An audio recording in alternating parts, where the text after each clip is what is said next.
ఓం నమో భగవతే వాసుదేవాయ. ఓం నమో భగవతే వాసుదేవాయ. ఓం నమో భగవతే వాసుదేవాయ. నమో ఓం విష్ణుపాదాయ కృష్ణప్రేష్ఠాయ భూతలే శ్రీమతే భక్తివేదాంత స్వామినితి నామినే. నమస్తే సారస్వతే దేవే గౌరవాణి ప్రచారిణే నిర్విశేష శూన్యవాది పాశ్చాత్య దేశ తారిణే. ఎప్పుడైతే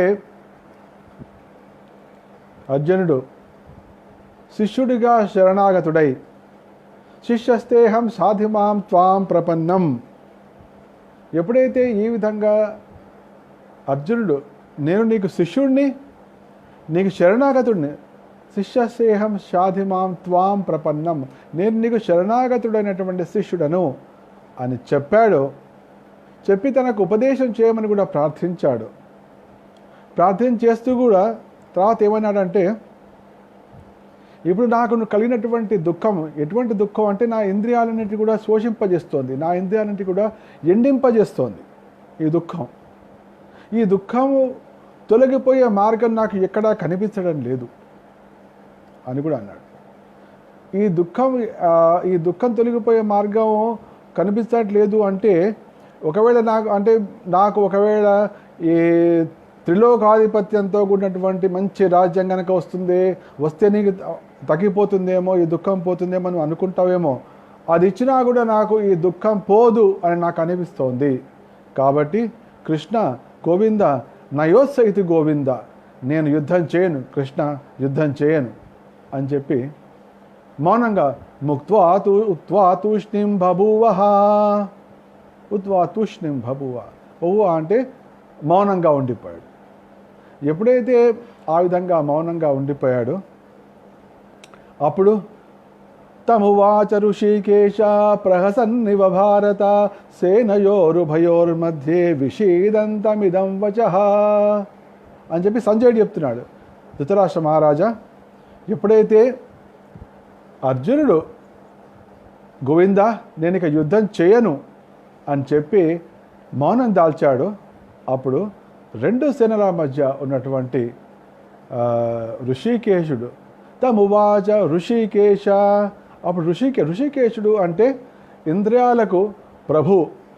ఇప్పుడు అర్జునుడి యొక్క ఇంద్రియాలన్నీ కూడా స్వాధీనం తప్పిపోయినాయి, అదుపు తప్పిపోయినాయి. మరి ఇప్పుడు స్వాధీనం తప్పిపోయినటువంటి గుర్రాలను, స్వాధీనం తప్పే అవకాశం ఉన్నటువంటి గుర్రాలను అణచడం కోసం, వాటిని చక్కటి మార్గంలో పెట్టడం కోసం శ్రీకృష్ణుడు రథసారథిగా అయ్యాడు. పార్థుని రథాన్ని నడిపించే పార్థసారథిగా అయ్యాడు. ఇప్పుడు శ్రీకృష్ణుడు పార్థుడి యొక్క ఇంద్రియాలను కూడా సరిగ్గా దారిలో పెట్టబోయేటువంటి నిజమైన పార్థసారథిగా కూడా కాబోతున్నాడు. పార్థుడి యొక్క ఇంద్రియాలు అంటే ఇంద్రియాలన్నీ కూడా గుర్రాలతో పోల్స్తారు. ఇప్పుడు అర్జునుడి యొక్క ఇంద్రియాలు అదుపు తప్పిన గుర్రాల్లాగా అయిపోయినాయి. కాబట్టి ఆ అదుపు తప్పినటువంటి గుర్రాలను నియంత్రించడం కోసం ఇప్పుడు పార్థసారథి నడుం కడుతున్నాడు. తమువాచ ఋషికేశ ప్రహసన్నివ భారత. నవ్వుతున్నట్ట ఆ స్వామి నవ్వుతున్నట్ట. ఎందుకు నవ్వుతున్నాడు? ఇప్పటిదాకా నన్ను దాసుడిగా భావించి, రథాన్ని నడిపేవాడిగా భావించి, సేనయోరుభయోర్మధ్యే రథం స్థాపయమేచ్యుత అచ్యుతారిన, రథాన్ని తీసుకెళ్ళి రెండు సేనల మధ్య నిలబెట్టు అని అన్నాడు. బాగుంది, చాలా బాగుంది. నేను మొట్టమొదటి అంగీకరించాను నీ రథాన్ని నడపడానికి. కాబట్టి నాకు ఎటువంటి సందేహం కానీ, నాకు ఎటువంటి నామోషి కానీ లేదు. నువ్వు చెప్పినట్టు చేస్తాను. నువ్వు ఆ విధంగా క్షత్రుడవై నా రథాన్ని నడపమన్నావు, నేను రథంలో కూర్చున్నాను, తీసుకొచ్చాను. ఇప్పుడు రెండు సైన్యాల మధ్య నడపమని కూడా అన్నావు, తీసుకొచ్చాను, నిలబెట్టాను. ఇప్పుడు నువ్వేమంటున్నావు? రథం నడపడం కాదు, నాకు ఇప్పుడు ఉపదేశం చేయమంటున్నావు. ఇదేమిటి? రథసారథి ఉపదేశం చేయడం ఏమిటి? కొత్తగా ఉంది. సాధులు ఎప్పుడైనా కూడా ఆదేశాలు ఇవి నడిపించే వాళ్ళే తప్ప ఉపదేశాలు చేసే సారథులు మనకు ఎప్పుడు కనిపించలేదే. ఇది కొత్త సారథిలాగా ఉన్నట్టున్నాడే. అదే భగవంతుడు ఇక్కడ వైరాగ్యంతో పాటు అద్భుతమైన జ్ఞానాన్ని కూడా ప్రదర్శించేటువంటి స్థితికి వచ్చాడు. అంటే ఈ విషయాన్ని బట్టి మనకు ఒకటి తెలుస్తుంది. భగవంతుడు అక్కడ పార్థసారథి తాను రథసారథ్యాన్ని చేయడానికి స్వీకరించినప్పటికీ తన స్థితి నుంచి ఆయన ఎప్పటికీ దిగజారలేదు. తన స్థానాన్ని, తన ఉన్నతమైన స్థానాన్ని కోల్పోలేదు. తనకు ఉన్నటువంటి ఉత్తమమైన జ్ఞానాన్ని కోల్పోలేదు. తన యొక్క ఐశ్వర్యాన్ని కోల్పోలేదు. తన యొక్క జ్ఞానాన్ని కోల్పోలేదు. తన యొక్క అందాన్ని కోల్పోలేదు. తన యశస్సును కోల్పోలేదు. సమృద్ధివంతంగా సంపూర్ణంగా ఎలాగో ఉన్నాయి. అటువంటి పరిస్థితుల్లో అందుకోసమే నాకు ఇప్పుడు ఉపదేశం చేయి కృష్ణ ఋషికేశ అనగానే సారథిగా ఉన్నవాడు, దాసుడిగా ఉన్నవాడు ఇప్పుడు ఒకసారి గురువుగా మారిపోయాడు అన్నమాట. అయితే ఎప్పుడైతే తనను ఆదేశించే స్థితిలో ఉన్నటువంటి అర్జునుడు తనకు ఆధీనుడై నేను నీకు నీ ఆశ్రయానికి వచ్చాను, నేను నీకు శరణాగతుడయ్యాను అని చెబుతూ నాకు ఉపదేశం చెయ్యి అనేటప్పటికీ కృష్ణుడు నవ్వొస్తుంది. ఇదేమిటి ఇప్పటిదాకా నన్ను నడపమన్నావు, ఇప్పుడు చెప్పమంటున్నావు అని చెప్పి కృష్ణుడికి నవ్వొచ్చింది. ఇది ఒక రకంగా ఆయన భావన. ఇంకొక భావన, మనం డాక్టర్ దగ్గరికి వెళ్తాం ఎంతో భయంతో, డాక్టర్ గారు నాకు అసలు కడుపులో ఇట్లా ఉందండి అంటే ఏదో నొక్కితే నాకు ఏదో పెద్దగా నొప్పిగా ఉంది, తర్వాత నొక్కితే ఏదో లావుగా కనిపిస్తోంది, అది ఇది అంటారు. డాక్టర్ దగ్గర మొత్తం చేసి నవ్వుతాడు. ఎందుకంటే నాయన నువ్వు గట్టిగా భయపడుతున్నావు అంతే, ఏమీ లేదు అని నవ్వుతాడు. ఫస్ట్ ఏమిటంటే మీరు నవ్వుతున్నారు, నేనేదో భయంతో వస్తే, అవునండి భయంతో, అనుమానంతో, అజ్ఞానంతో నువ్వు బాధపడుతున్నావు, నీకు ఏమి లేదు అనే సంగతి నాకు తెలుసు కాబట్టి నేను నవ్వుతా. నువ్వు ఏడుస్తావా, నన్ను కూడా ఏడవమంటావా అని డాక్టర్ గారు అంటారు. అదేవిధంగా అర్జునుడు ఏడుస్తున్నాడు. ఏమి ఏడుస్తున్నాడంటే ఈ ఇంద్రియాలన్నీ కూడా శోషింపజేసేటువంటి దుఃఖాన్ని తొలగించే మార్గం నాకు అనిపించట్లేదు ఏడుస్తున్నాడు. నువ్వు ఏడుస్తావా, నేను కూడా ఏడుస్తానా? ఏడిచే ప్రసక్తి లేదు. కానీ అదృష్టం కొద్దీ నువ్వేమన్నావు, నేను నీకు శరణాగతుడను, నాకు ఉపదేశం చేయమన్నావు. నాకు నవ్వొస్తోంది, ఎందుకంటే నీ దుఃఖం ఉట్టిగా వచ్చిందంతే, ఊరికేనే పోతుంది అది. నువ్వే చెప్పావుగా, నీ దుఃఖానికి కారణం నువ్వే చెప్పావు. ఏమిటి? కార్పణ్య దోషోపహత స్వభావ పృచ్ఛామి త్వాం ధర్మ సమ్మూఢ చేత. సగం సమస్యకు పరిష్కారం నువ్వే చెప్పావు. నీకు ఇప్పుడు కార్పణ్య దోషం వచ్చింది, నీ స్వభావాన్ని నువ్వు మర్చిపోయావు, నీ ధర్మాన్ని నువ్వే మర్చిపోయావు. నువ్వే చెప్తున్నావు కదా. అంటే ఏంటి, నీ సమస్యను చెప్పేటప్పటికల్లా నీ సమస్య సగం తీరిపోయింది. కాబట్టి నీకున్నటువంటి ఆ కార్పణ్య దోషాన్ని తొలగించడమే నేను ఇప్పుడు చేయవలసిన కార్యక్రమం. కాబట్టి నాకు నవ్వు వస్తుంది, నవ్వాను నేను అని కృష్ణుడు నవ్వుతూ తన సందేశాన్ని మొదలుపెట్టాడు. తన సందేశాన్ని మొదలుపెడుతూ సందేశంగా ఇవ్వకుండా కొద్దిగా మళ్ళీ చిన్న మందలింపులాగా మనం అనుకుంటాం కదా. ఇప్పటిదా ఏంట్రా నేను పోయిన నెలలో చెప్పాను నా దగ్గరకు వచ్చి భగవద్గీత నేర్చుకోమని, లేదా నా దగ్గరకు వచ్చి హార్మోనియం నేర్చుకోమని, సంగీతం నేర్చుకోమని, సంస్కృతం నేర్చుకోమని నెల రోజుల కిందలో చెప్పాను. నువ్వేమో రాలేదు, అక్కడ పోయావు, ఇక్కడ పోయావు, వాడి దగ్గర పోయావు, వీడి దగ్గర పోయావు, వాడి బాగా చెప్తాడని వెళ్ళావు, మళ్ళీ వచ్చావుగా, సరే విను అంటాడుగా అప్పుడు ఆ టీచరు. అదేవిధంగా కృష్ణుడు ఏమంటున్నా అంటే శ్రీ భగవాను వాచ, ఇది 11వ శ్లోకం నుంచి శ్రీకృష్ణుడు అంటే భగవాను వాచ అనేది మనకు 2వ అధ్యాయంలో కనిపిస్తుంది. 2వ అధ్యాయంలో అంటే ఇప్పుడు మనం ఉన్నటువంటి ఈ గీతాసారం అధ్యాయంలోనే కనిపిస్తుంది. మొట్టమొదటిసారి భగవాను వాచ అని కనిపించినప్పుడు అది 2వ శ్లోకంలో వస్తుంది. 2వ శ్లోకం 3వ శ్లోకం వస్తుంది. అవైతే డైరెక్ట్గా మొట్టికాయలే, డైరెక్ట్గా కృష్ణ చెప్పిన దానికి అంటే అర్జున్ ఎట్లా కాబట్టి శ్రీ భగవాను వాచ కుతస్వాకష్మలమిదం అని అన్నాడు. తర్వాత క్లైబ్యం మాస్మగమ పార్థ అని రెండు శ్లోకాలు చెప్పాడు కృష్ణుడు భగవాను వాచ. అప్పుడు అది కేవలం మందలింపులు తప్ప ఇంకోటి లేదు. కానీ ఇప్పుడు చెప్పేది మాత్రం గీతాపదేశం మొదలవుతోంది ఇక్కడ. అశోచ్యానన్వశోచస్వం ప్రజ్ఞావాదాంశ భాషసే గతాసో నగతాసోశ్చ నానుశోచంతి పండిత. అశోచ్యాన్ భగవంతుడు మాట్లాడుతూ దుఃఖింపదగని విషయము అని మొదలుపెట్టాడు భగవద్గీతని.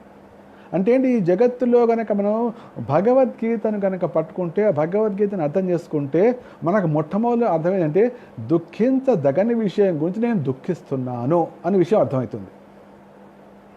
అంటే దేనికోసం దుఃఖించాలి, దేనికోసం దుఃఖించద్దు అనే విషయం తెలియడం కోసమే భగవద్గీత. అందుకోసం అశోచ్యాన్, దుఃఖించదగని విషయము అని స్టార్ట్ చేస్తాడు భగవంతుడు భగవద్గీత. ఎంత అద్భుతం చూడండి. ఏంటి, దుఃఖాన్ని తొలగించడమే భగవద్గీతలో భగవంతుడి యొక్క ఏకైక ఉద్దేశం, ఏకైక లక్ష్యం. ఎందుకంటే జీవుడు తనంతట తన దుఃఖాన్ని తెచ్చుకుంటాడు. ఏ విధంగా అయితే ఇంట్లో పిల్లవాడు ఏడు మొదలుపెట్టి తనంతట దుఃఖం తెచ్చుకున్నాడు, అప్పుడు తండ్రి ఏం చేస్తాడు, వాడి దుఃఖాన్ని తొలగించడానికి ప్రయత్నిస్తాడు. అదేవిధంగా జీవుడు ఎప్పుడైతే తనంతట దుఃఖాన్ని తెచ్చుకుంటాడో, భగవంతుడు జమసగస్త జీవుల యొక్క తండ్రి కనుక వాళ్ళ దుఃఖాన్ని తొలగించే ప్రయత్నం చేస్తాడు. ఇక్కడ అదేవిధంగా చేస్తున్నాడు. అశోచ్యాన్, దుఃఖించదగని విషయం గురించి దుఃఖిస్తున్నావు అర్జున, కానీ ప్రజ్ఞావాదాంశ భాషతే, పండితుడిలాగా మాట్లాడుతూనే దుఃఖించదగని విషయం గురించి దుఃఖిస్తున్నావు.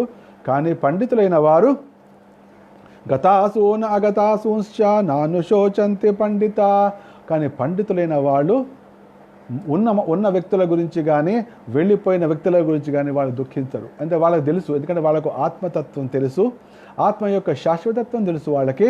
అదేవిధంగా శరీరం యొక్క అనిత్యత్వం వాళ్ళకి తెలుసు. అటువంటి వాళ్ళే పండితులు. అంటే పండితుడు బ్రాహ్మణుడు అంటే ఎవరు, జీవిత సమస్యలకు పరిష్కారాన్ని కనుగొని వాటి పరిష్కారాన్ని ఇచ్చేవాడే పండితుడు బ్రాహ్మణుడు. ఆత్మతత్వం తెలుసుకుని, ఆత్మకి దేహానికి ఉన్న సంబంధాన్ని తెలుసుకుని, ఆత్మకు భగవంతుడికి ఉన్న సంబంధాన్ని తెలుసుకుని తద్రీతిగా వర్తించేవాడే పండితుడు. కానీ నువ్వు పండితుడిలాగా మాట్లాడుతున్నావు, ప్రజ్ఞ కలిగిన వాళ్ళలాగా మాట్లాడుతున్నావు, కానీ దుఃఖింపదగిన దాని విషయంగా దుఃఖిస్తున్నావు.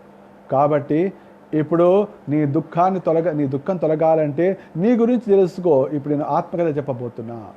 ఈ ఆత్మకథ అంటే నీ జీవితం గురించి కాదు, నీ గురించి. నీ జీవితం వేరు, నువ్వు వేరు. నీ గురించి ఇంతవరకు నువ్వు వినలేదు, నేను చెప్పబోతున్నా, విను. ఇక్కడైతే భగవంతుడు భగవద్గీతలో ఈ 12వ శ్లోకం నుంచి 29వ శ్లోకం వరకు ఆత్మను గురించిన కథ, మనందరి ఆత్మను గురించిన కథ.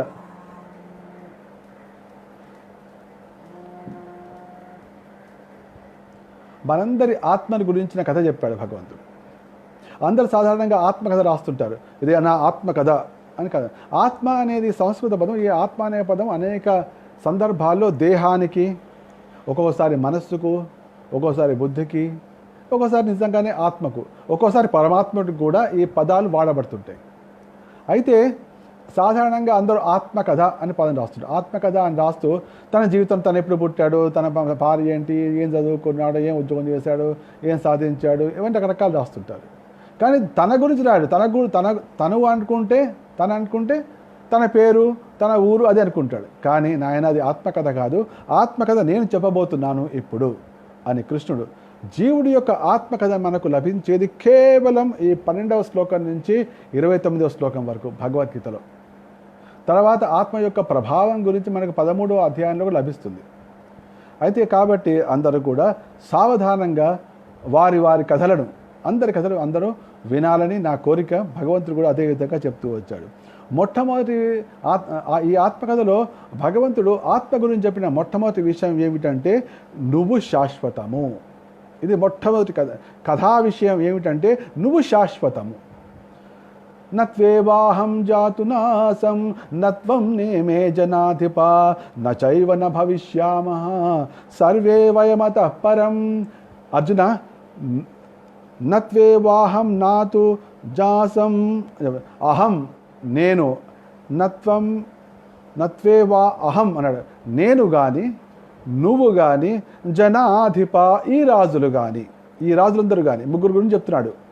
అంటే ఇప్పుడు యుద్ధరంగంలో ఉన్నది ఎవరు? ముగ్గురే. నేను అంటే కృష్ణుడు, అంటే కృష్ణుడు ఉన్నాడు, అర్జునుడు ఉన్నాడు, మిగతా రాజులు ఉన్నారు. ఇది కథ, వీళ్ళ గురించే కథ కదా. అయితే కృష్ణుడు చెప్తున్నాడు మొట్టమొదటి, నువ్వు ఆత్మకథ విను ఆయన, ఆత్మ గురించిన విషయం విను. ఏమిటి అంటే నేను, నువ్వు, ఈ యుద్ధరంగంలో సమకూడినటువంటి రాజులు అందరూ కూడా మనందరము పూర్వము ఉన్నాము, ఇప్పుడు కనిపిస్తూనే ఉన్నాము, ముందు కనిపించకుండా ఉండబోము. ఇది మొట్టమొదటి కథ. ఇది విషయం తెలుసుకో. అంటే వీళ్ళందరూ కనిపిస్తున్న వాళ్ళు, నీకు ఇప్పుడు కనిపిస్తున్న వాళ్ళు పూర్వం ఉన్నారు, ఇప్పుడు ఉన్నారు, ముందు కూడా ఉండబోతున్నారు. నువ్వేమనుకుంటావు? వీళ్ళందరూ వీళ్ళందరూ చావబోతున్నారు నువ్వు అనుకుంటున్నావు, కానీ వీళ్ళందరూ ఉండబోతున్నారు నేను చెప్తున్నా. ఇది కథ ఫస్ట్. అంటే ఆత్మ అనేది శాశ్వతం. ఆత్మ పూర్వం ఉంది, కానీ ఆత్మ ఉన్న రూపం వేరే కావచ్చు. ఆత్మ ఏ రూపంలో ఉంది ఆ కథ వేరే వస్తుంది. అందుకోసం మొట్టమొదటి నేను నువ్వు వీళ్ళందరూ శాశ్వతం. కానీ ఈ విషయం కేవలం నాకు మాత్రమే తెలుసు, నీకు తెలీదు, ఇంకెవరికి తెలియదు. కాబట్టి అందరికీ నేనే చెప్తున్నా. ఇది కృష్ణుడు చెప్పిన విషయం. ఈ విషయం ఎంత అద్భుతం అంటే, నిత్యో ఈ పరిస్థితిలో నేనున్నా, నువ్వున్నావు, వీళ్ళందరూ ఉన్నారు. ఏ పరిస్థితులైనా పూర్వజన్మలో కానీ ఇప్పుడు కానీ రాబోయే జన్మలలో కానీ వీళ్ళందరినీ పోషించేది నేనే. ఈ విధంగా కలుస్తాం. నిత్యో నిత్యానాం చేతనశ్చేతనానాం ఏకో బహూనాం యో విదదాతి కామాన్ తమాత్మస్థం ఏను పశ్యంతి ధీరా తేషాం శాంతి శాశ్వతీం నేతరేషాం. కఠోపనిషత్తులో మార్గం. భగవంతుడు అయితే ఈ రహస్యం చెప్పాడు. ఈ రహస్యాన్ని భగవంతుడు చెప్పినటువంటి గీతలో చెప్పినటువంటి ఈ అద్భుతమైన రహస్యము అందరికీ ఉన్నటువంటి అపోహను, అందరూ పలుకుతున్నటువంటి ఒక మోక్షం గురించినటువంటి మనుషులు పలికే అటువంటి ఒక అపోహను నిర్ద్వంద్వంగా ఖండిస్తుంది. అందరి ప్రకారం ఏంటి? మోక్షం అంటే ఎప్పుడైతే మనకు మోక్షం వస్తుందో మనం వెళ్ళి భగవంతుల్లో కలిసిపోతాం, మన అస్తిత్వం అనేది ఏది ఉండదు అంటున్నాడు. కానీ భగవంతుడు ఏమంటున్నాడు? అది తప్పు అంటున్నాడు. అర్జున, నేను నువ్వు. అర్జునుడు అయితే అంతటి భగవంతుడే అతనికి రథసారథిగా మారడానికి సిద్ధమయ్యాడంటే ఎంతటి ముక్తజీవి, ఎంతటి అక్షర పురుషుడు అర్జునుడు. అంటే నిత్యముక్తులు వాళ్ళందరూ, పాండవులందరూ నిత్యముక్తులు అయిన మాత్రాన దానిలో లీనమైపోయాడా? లీనం కాలేదు, కలిగి ఉన్నాడు. భగవద్గీత తర్వాత జ్ఞానం కలిగింది, ఆత్మస్థితుడయ్యాడు, ఆత్మలో వచ్చాడు. కృష్ణుల్లో ఏకమైపోయాడా? కాలేదు, అట్లాగే ఉన్నాడు. అంతా ముందరేమో కృష్ణుడు చెప్పింది వినడానికి సిద్ధంగా లేడు. కానీ కృష్ణుడు జ్ఞానోదయం అయిన తర్వాత, ఆత్మతత్వం తెలిసిన తర్వాత కృష్ణుడు చెప్పింది వినడానికి సిద్ధమయ్యాడు. ఇదే తేడా. కాబట్టి ఎవరికైతే గీతాజ్ఞానం ఉంటుందో, గీతాజ్ఞానం అర్థమవుతుందో, ఎవరైతే భగవద్గీతలోని ఈ 2వ శ్లోకాన్ని అర్థం చేసుకున్నారో వారు ఎప్పటికీ అనరు భగవంతుడిలోకి వెళ్ళి జీవుడు లీనమవుతాడని. ఎందుకు? కృష్ణుడు చెప్తున్నాడు, వీళ్ళందరూ పూర్వం ఉన్నారు, ఇప్పుడు ఉన్నారు, ఉండబోతున్నారు. ఈ విషయం కాబట్టి ఈ మాయావాద సిద్ధాంతం అవుతుందో, ఎందుకంటే బద్ధస్థితిలో ఉన్నంత వరకే జీవుడు భగవంతుడికి వేరుగా ఉంటాడు. కానీ బద్ధస్థితి పోగానే, మోక్షం కలగానే అతనికి రూపం మొత్తం పోయి భగవంతుల్లో లీనమైపోతాడు అని వాళ్ళు అంటుంటారు. ఆ మాయావాద సిద్ధాంతాన్ని కృష్ణుడు ఈ 2వ శ్లోకంలో నిర్ద్వందంగా ఖండించాడు. మనందరం ఎప్పటికీ ఉంటాం అని చెప్పాడు. అని చెప్పి తర్వాత మరి ఈ దేహాలు కనిపిస్తున్నాయి కదా, ఈ దేహం తర్వాత కనిపిస్తుంది కదా. అందుకోసం కాబట్టి ఈ ఆత్మని గురించిన 2వ విషయం విను చెప్తూ, దేహినోస్మిన్ యథా దేహే కౌమారం యవ్వనం జరా తథా దేహాంతర ప్రాప్తి ధీరస్తత్ర న ముహ్యతి. ఇది 2వ విషయం ఆత్మకథలో మొట్టమొదటి విషయం ఏమిటి? నువ్వు శాశ్వతుడివి, అంతకు ముందు ఉన్నావు, ఇప్పుడు ఉన్నావు, ముందు ఉండబోతున్నావు, మనందరం ఉండబోతున్నాం. ఇది మొట్టమొదటి కథ. కానీ నువ్వు స్వీకరించినటువంటి దేహం ముందు లేదు, ఇప్పుడు ఉన్నట్టు కనిపిస్తోంది, కొంతకాలానికి ఉండదు. ఇది 2వ కథ. 2వ విషయం ఇది. అంటే ఇది కథలో 2వ విషయం. నువ్వే అనుకుంటున్నావు ఇప్పుడు దేహమే నేను అనుకుంటున్నావు, కానీ దేహం అనేది నీకు ఇది నా దేహము అంటున్నావు. ఏమంటున్నాడు? ఇది నా దేహము, ఈవిడ నా భార్య, ఇది నా ముక్కు, ఇది నా చెవి, ఇది నా కన్ను, ఇది నా ఇల్లు, నా అంటున్నావు. కానీ నువ్వెవరు? ఆ సంగతి తెలియట్లే. నువ్వు మాత్రం శాశ్వతం, నేను కూడా శాశ్వతం. కానీ నీకు సంబంధించి అది శాశ్వతం కాదు. ఇది ఈ ఆత్మను గురించినటువంటి 2వ విషయం.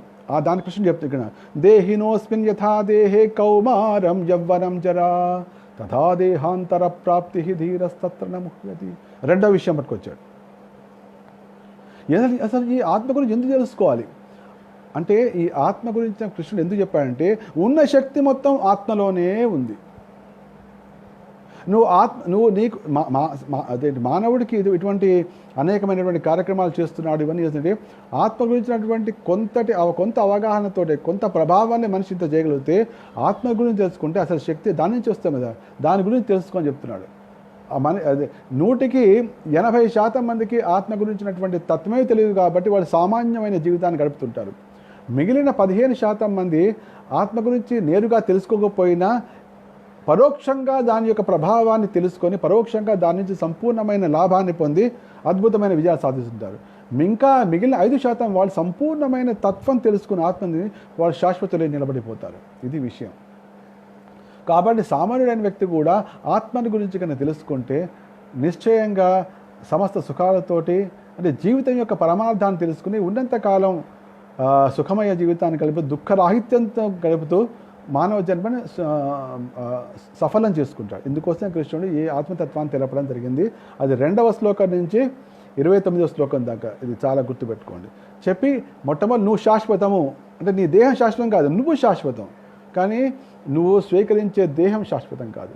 అంటే ఏ విధంగా అయితే మనం శాశ్వతం అంటే ఒక స్థూల పాయింట్ ఆఫ్ వ్యూలో ఆలోచించిన మనం మొట్టమొదలు ఒక బెడ్రూమ్ హాల్ ఇల్లు కొనుక్కున్నాం.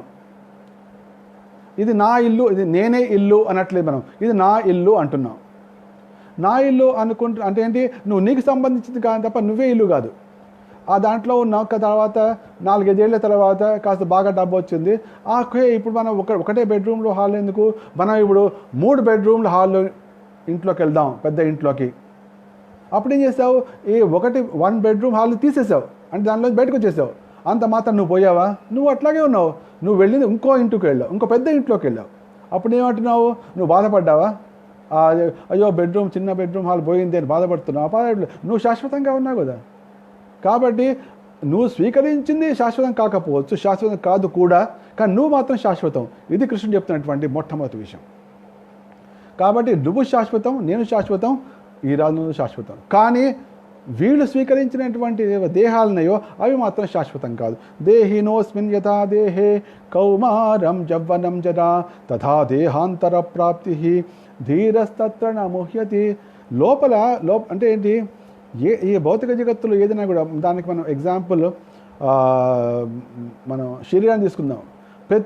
ప్రతి వస్తువు కూడా ఈ భౌతిక జగత్తులో 6 రకాలైన మార్పులకు లోనవుతుంది. 6 రకాల మార్పులు. అదేంటంటే మొట్టమొదటి పుడుతుంది, దానికి పుట్టుక అనేది ఉంటుంది. కాబట్టి శరీరానికి పుట్టుక అనేది ఉంటుంది. పుట్టుక అనేది మొట్టమొదటి వికారం.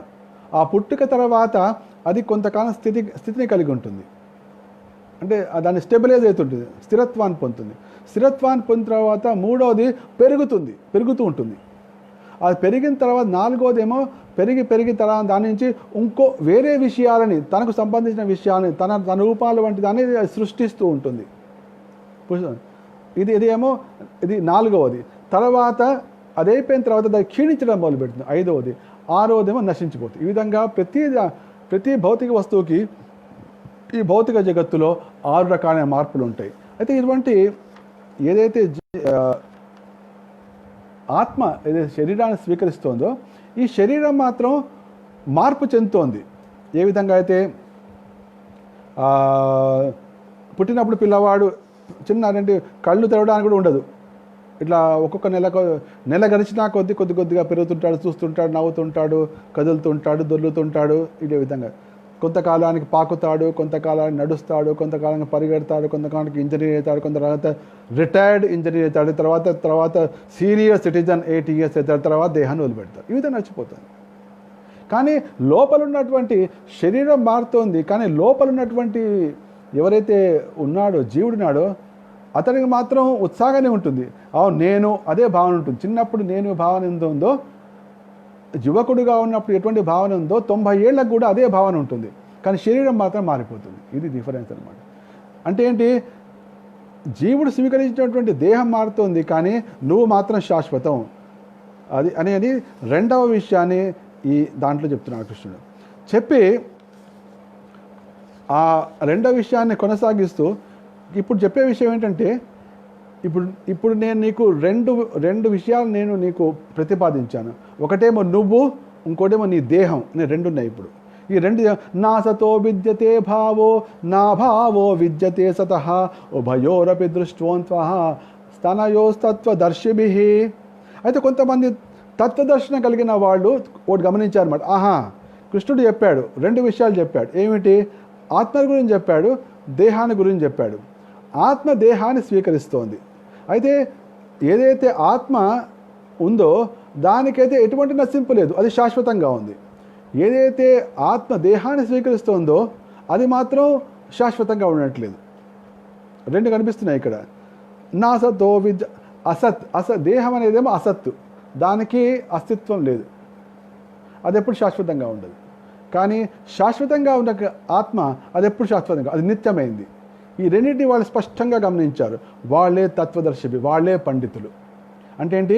శరీరానికి ఆత్మకి మధ్య సంబంధం ఏమిటి, ఏది నిత్యము ఏది అనిత్యము, ఈ అనిత్యమైన దాన్ని అనిత్యమైనటువంటి శరీరాన్ని ఆత్మ వాడుకుని ఏం సాధించాలి అనే విషయాన్ని తెలుసుకున్న వాళ్ళే పండితులు అనే విషయాన్ని కృష్ణుడు దాన్ని సంపూర్ణంగా ప్రతిపాదిస్తూ మూడో విషయాన్ని చెప్తున్నాడు.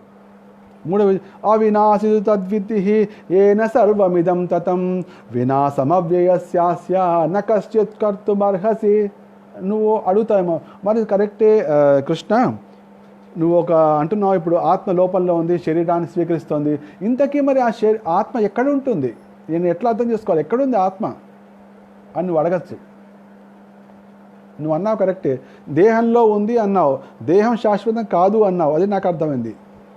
అది శాశ్వతం, అదే ఆ దేహం శాశ్వతం కూడా కాదన్నావు, కానీ లోపల ఉండే ఆత్మ శాశ్వతము అన్నావు. మరి ఇంతకు ఎక్కడ ఉన్నట్టు తెలుసుకోవాలి నేను అని అడుగుతాడేమని చెప్పి దానికి కృష్ణ ముందే చెప్తూ మూడో విషయం చెప్తున్నాడు. అవినాశితు తద్విద్ధి ఏన సర్వమిదం తతం వినాశమవ్యయస్యాస్య. సర్వం అంటే ఈ ఆత్మ శరీరం అంతటా వ్యాపించి ఉంది. అంటే శరీరం అంతా వ్యాపించి ఉంటే దాని ఆత్మ యొక్క ప్రభావం శరీరం అంతా వ్యాపించి ఉంది. ఏన సర్వమిదం తతం.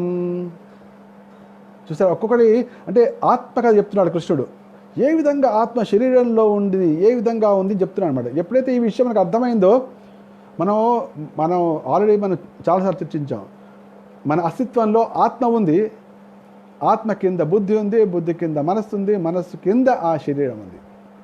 అయితే మనం ఆత్మ దాకా 80% మంది ఆత్మ దాకా పోరు, ఓన్లీ బుద్ధి వరకే ఉంటారు.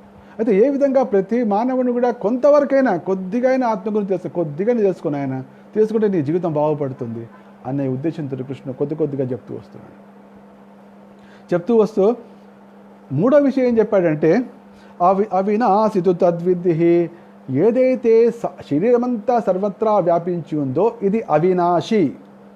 వినాశమవ్యయస్యాస్య న కశ్చిత్ కర్తుమర్హసి. నశింపు లేనటువంటి ఈ ఆత్మకు దీన్ని నశింపజేయడానికి ఎవడు కూడా సమర్థుడు కాడు. శరీరాన్ని వాడు ఎవరైనా వ్యక్తి శరీరాన్ని నశింపజేయడానికి సమర్థుడు కావచ్చునేమో, కానీ శరీరం అంతటా వ్యాపించి ఉన్నటువంటి ఆత్మను ఎవడు కూడా నశింపజేయలేడు. ఇది అర్థం చేసుకో. ఇది మూడో విషయం. అంటే ఇక్కడ కృష్ణ చెప్పినటువంటి అద్భుతమైన విషయం ఏంటంటే, ఏదైతే ఆత్మను ఉందో ఆ ఆత్మ మన శరీరం, దాని ప్రభావం సర్వత్రా శరీరం మొత్తం కూడా వ్యాపించి ఉంది అని ఇంకొక విషయం చెప్పాడు ఇక్కడ.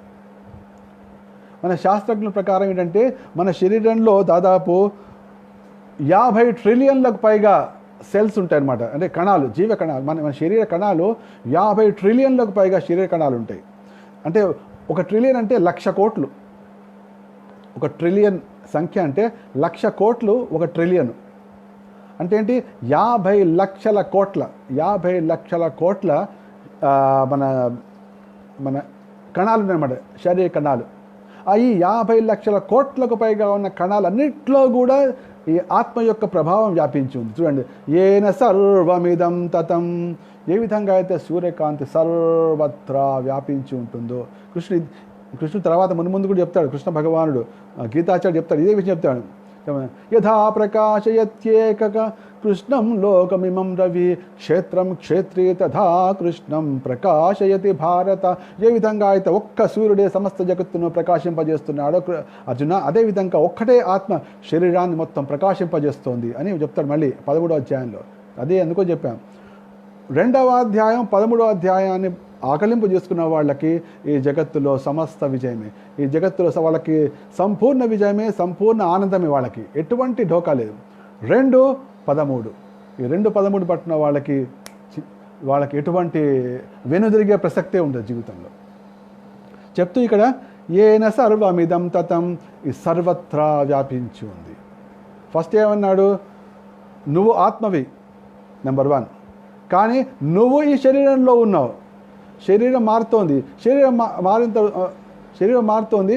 ఆ మారింది ముసలిదిగా అయిపోయినప్పుడు అది వేరే శరీరంలోకి వెళ్తోంది అని చెప్తూ, ఈ శరీరంలో ఉన్నటువంటి ఆత్మను ఎవడు నశింపజేయలేడు, అది సర్వత్రా వ్యాపించి ఉంది అనే విషయం చెప్తాడు ఇక్కడ. సర్వత్రా వ్యాపించి ఉంది అంటే ఏంటి? 50 లక్షల కోట్ల కణాలను సర్వత్రా అందుకోసం ఒక చిన్న సూది పిన్ని తీసుకుని మనకు ఎక్కడో మూలకు గుచ్చినా కూడా మనకు తెలిసిపోద్ది. ఎక్కడ ఎవరు ఆ పిన్ ప్రిక్ ఎవరైతే ముళ్ళు గుస్తున్నాడు అనుకోండి, ఎక్కడో మూలకి గుచ్చినా తెలిసిపోతుంది. అదేంటి కనిపించట్లేదే, కనిపించకపోయినా అక్కడ చైతన్యం అనేది ఉంది కాబట్టి ఆ ఎక్కడో మూలకు గుచ్చినా కూడా మనకు తెలిసిపోతుంది. ఎందుకంటే చైతన్యం ఆత్మ సర్వత్రా వ్యాపించింది అని చెప్తున్నారు. అందుకని దీని ప్రభుపాల వారు, భక్తివేదాంత స్వామి ప్రభుపాల వారు దీని గురించి భాష్యం చెప్తూ, ఈ ఆత్మ ఎంత సూక్ష్మంగా ఉంది అంటే ఎంత సూక్ష్మమైతే అంత ప్రభావశీలమవుతుంది అది. ఇప్పుడు 50 లక్షల కోట్ల కణాలలో దాని యొక్క ప్రభావం వ్యాపించి ఉండాలంటే ఎంత శక్తివంతమై ఉండాలి. ఇప్పుడు ఇన్ని లోకాల్లో వ్యాపించడం అంటే సూర్య కిరణాల యొక్క శక్తి ఎంత అయితే సర్వత్రా వ్యాపిస్తుంది, అది ఆత్మ కూడా అటువంటిది. మరి అంత సర్వత్రా వ్యాపించినట్టు అది ఎంత సూక్ష్మమై ఉండాలి అని చెప్పి శ్వేతాశ్వతరోపనిషత్తులు చెప్తున్నాం. బాలాగ్రశతభాగస్య శతదా కల్పితస్య చ భాగో జీవ సవిజ్ఞేయ నచానత్యాన కల్పతే. అంటే ఈ ఎంత సూక్ష్మమైందంటే మన కేశాగ్ర అంటే వెంట్రుక యొక్క కొనను తీసుకుని దానిలో 10,000 భాగాలుగా విభజిస్తే ఆ 10,000 భాగంలో ఒక భాగం ఆత్మ యొక్క పరిమాణము అని చెప్పి చెప్తారు. మనం కేశాగ్రశతభాగస్య శతాంశ సాదృశాత్మక జీవ సూక్ష్మ స్వరూపోయం సంఖ్యాతీచోహి తిత్కణ అని చెప్పి వేరే మరో శ్లోకం కూడా ఉపనిషత్తులో చెప్పబడుతుంది. అంటే ఆత్మ ఇంత సూక్ష్మమైంది కాబట్టి దానికి అంత ప్రభావశీలమై 50 లక్షల కోట్ల సెల్స్లో కూడా చెప్తారు. అయితే ఇక్కడ అద్భుతమైన విషయం ఏమిటంటే, ఏషోడురాత్మా చేత ఏషోనురాత్మో చేతసా వేదితవ్యో యస్మిన్ ప్రాణ పంచదా సంవివేశ అని చెప్పి ముండకోపనిషత్తు చెప్పబడుతుంది. మరి ఈ ఆత్మ శరీరం అంతా వ్యాపించి ఉంది అని చెప్తున్నారు. అది ముండకోపనిషత్తు ఏం చెప్తుందంటే, ఈ అణుపరిమాణం కలిగిన ఈ ఆత్మ ప్రాణాపాన వ్యాన సమాన ఉదాన అనే ఈ పంచ వాయువుల్లో తేలుతూ ఉంటుంది సర్వత్రా. అది హృదయంలోనే ఉంటుంది, కానీ దాని ప్రభావం ఆల్వేస్ ఇస్ ఫ్లోటింగ్. ఈ ప్రాణాపాన సమాయుక్త, ఈ విధంగా ప్రాణము, అపానము, వ్యానము, సమానము, ఉదానము అనే 5 వాయువుల్లో తేలుతూ దేహధారుల దేహమంతటా తన ప్రభావాన్ని చూపిస్తోంది. ఈ 5 వాయువుల్లో తేలి దేహధారుల యొక్క శరీరం మొత్తం దాని యొక్క ప్రభావాన్ని చూపిస్తుంటుంది అని చెప్తే కృష్ణుడు 3వ విషయాన్ని చెప్పాడు. కాబట్టి చెప్తూ నువ్వు అనుకుంటున్నావు కాబట్టి ఈ శరీరంలో ఉన్నటువంటి ఆత్మను ఎవడు నశింపదు. ఇది అవినాశి కాబట్టి దీన్ని ఎవడు ఏం చేయలేడు. తర్వాత శరీరం ఎట్లా అశాశ్వతం చెప్పా కదా, కానీ లోపల దాన్ని ఎవరు ఏం చేయలేడు. కాబట్టి నువ్వు లేచి యుద్ధం చేయి. అంతవంత ఇమే దేహ నిత్యశోక్త శరీరిణ అనాశినో అప్రమేయస్య తస్మాదుజ్యస్వ భారత. కాబట్టి ఎట్లాగో ఆత్మశాస్త్రం కాబట్టి లేచి యుద్ధం చేయి అని చెప్తూ ఇంకో 4వ విషయానికి వచ్చాడు. 4వ విషయానికి వచ్చి, న జాయతే మ్రియతే వా కదాచిన్ నాయం భూత్వా భవితా వా న భూయః అజో నిత్య శాశ్వతోయం పురాణో న హన్యతే హన్యమానే శరీరే. ఈ ఆత్మను గురించినటువంటి ఇంకో 4 అంటే అనేక విషయాలు చెప్పాను, నేను ముఖ్యమైన చెప్తున్నా. 4వ విషయం చెప్పాడు ఏమిటంటే, ఎప్పుడైతే నేను నీ నీ నీ గురించి చెప్తున్నాను, నీ కథ చెప్తున్నానో, ఈ ఆత్మకి జన్మ లేదు. శరీరానికి జన్మ ఉండొచ్చు. ఇప్పుడు నువ్వు 1 బెడ్రూమ్ ఫ్లాట్లోంచి ఇంకో బెడ్రూమ్లోకి వెళ్ళావు అంటే నువ్వు అక్కడే నీ శరీరాన్ని వదిలిపెట్టి ఇంకో దాన్ని వెళ్ళే కదా. నువ్వు బయటకు వచ్చేసావు అంతే. నువ్వు నీ కొత్త ఇంట్లోకి వెళ్ళిపోయావు. నీకు ఎటువంటి మార్పు లేదు. నీ ఇంట్లో మార్పు వచ్చింది. నీ ఇంట్లోకి మార్పు వచ్చింది. కాబట్టి ఈ ఆత్మకు జన్మము లేదు, మృత్యువు లేదు.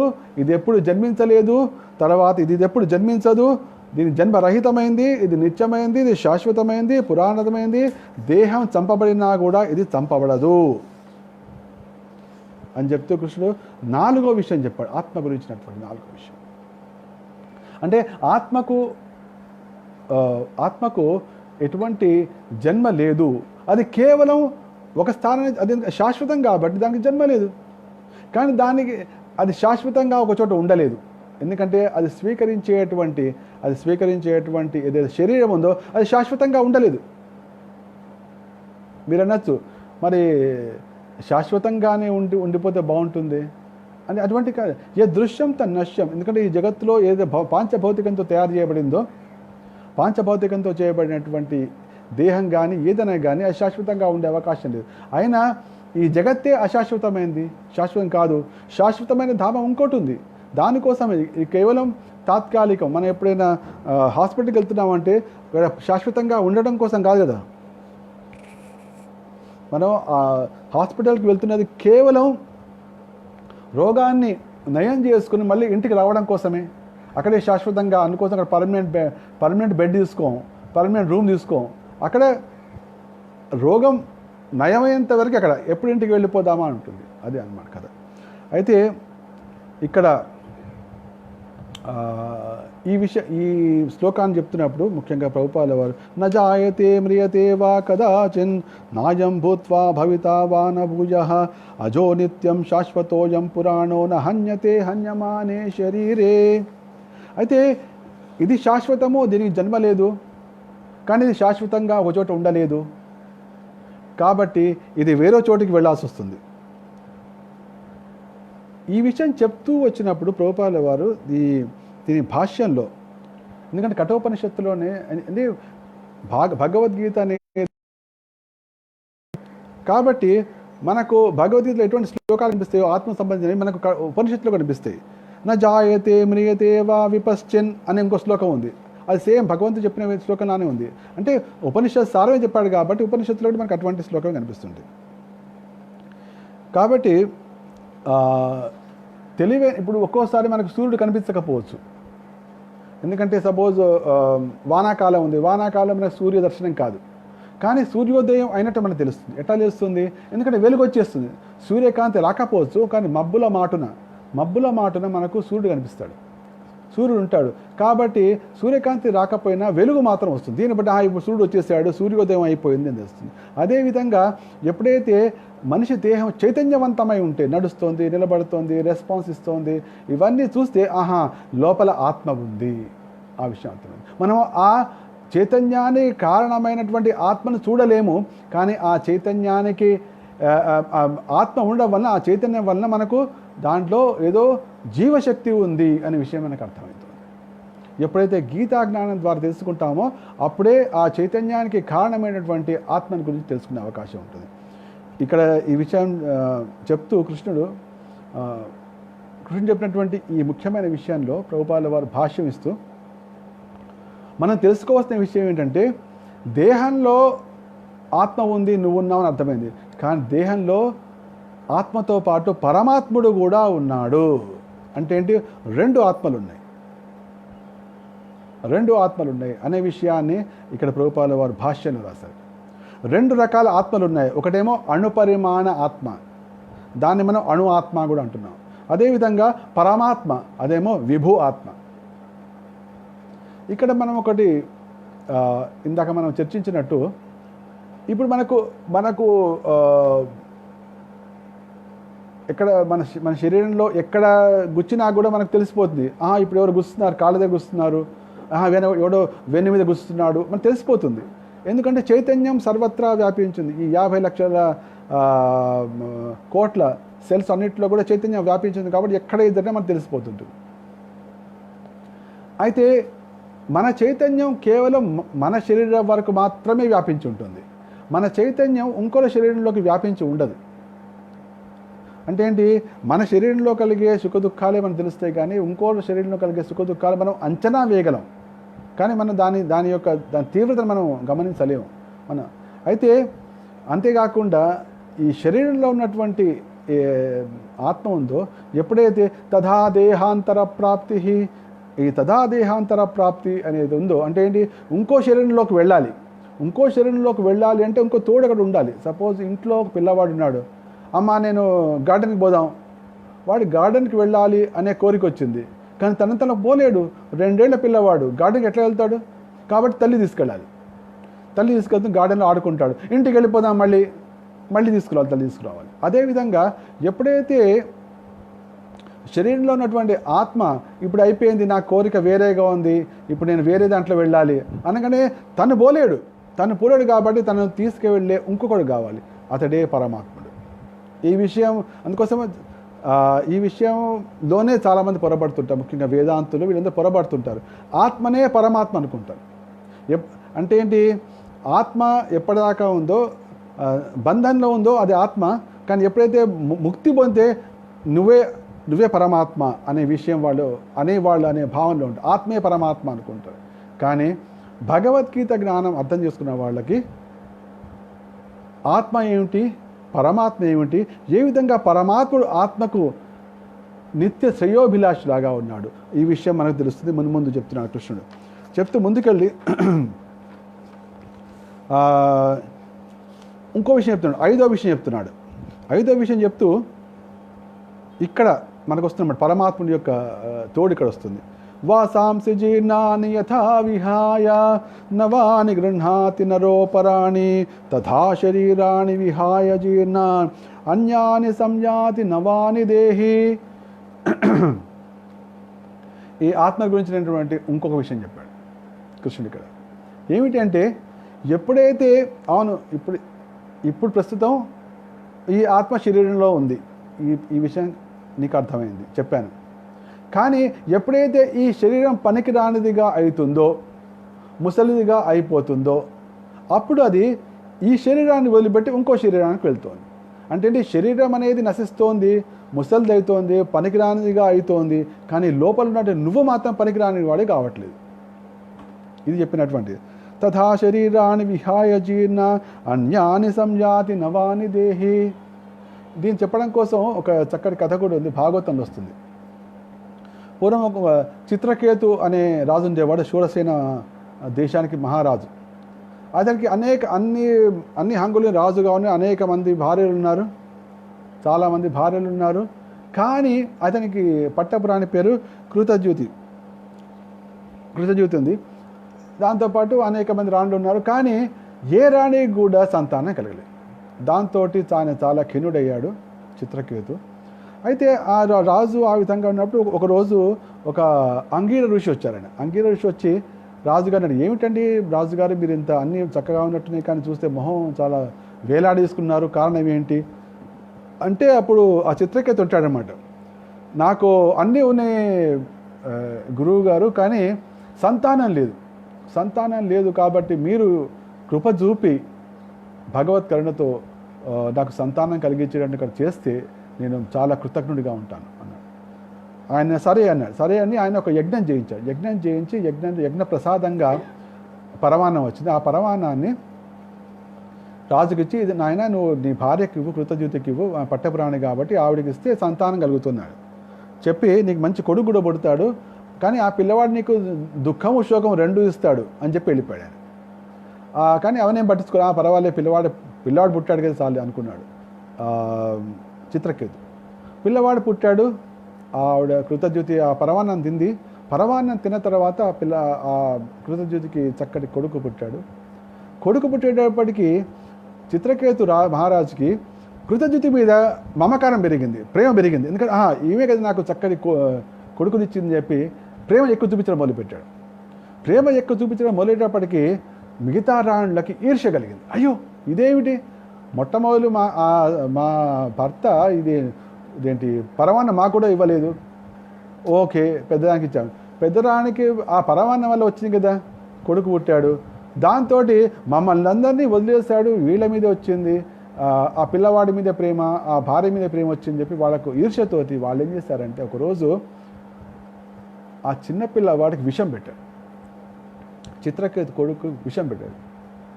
పెట్టేటప్పటికి ఆ పిల్లవాడు చచ్చిపోయాడు. అయితే పిల్లవాడి కృతజ్ఞత ఏమనుకుంది, ఆ పిల్లవాడు పడుకున్నాడేమో అనుకుందిట.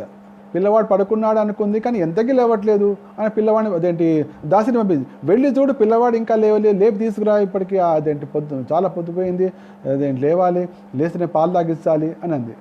ఆ దాసి వెళ్ళి చూస్తే ఉంది ఆ పిల్లవాడు నిర్జీవంగా పడి ఉన్నాడు. ఇట్లా కదిపినా కూడా లేవలేదు. కళ్ళు చూస్తే కళ్ళు పైకి పోయినాడు. పరిగెత్తుకుంటూ వచ్చింది, అమ్మ చచ్చిపోయాడు పిల్లవాడు అన్నాడు. ఆ కృతజ్ఞతి ఇట్లా కింద పడుతూ పైలు చూసింది, ఆశ్చర్యపోయింది. మృతజీవుడైన కొడుకు.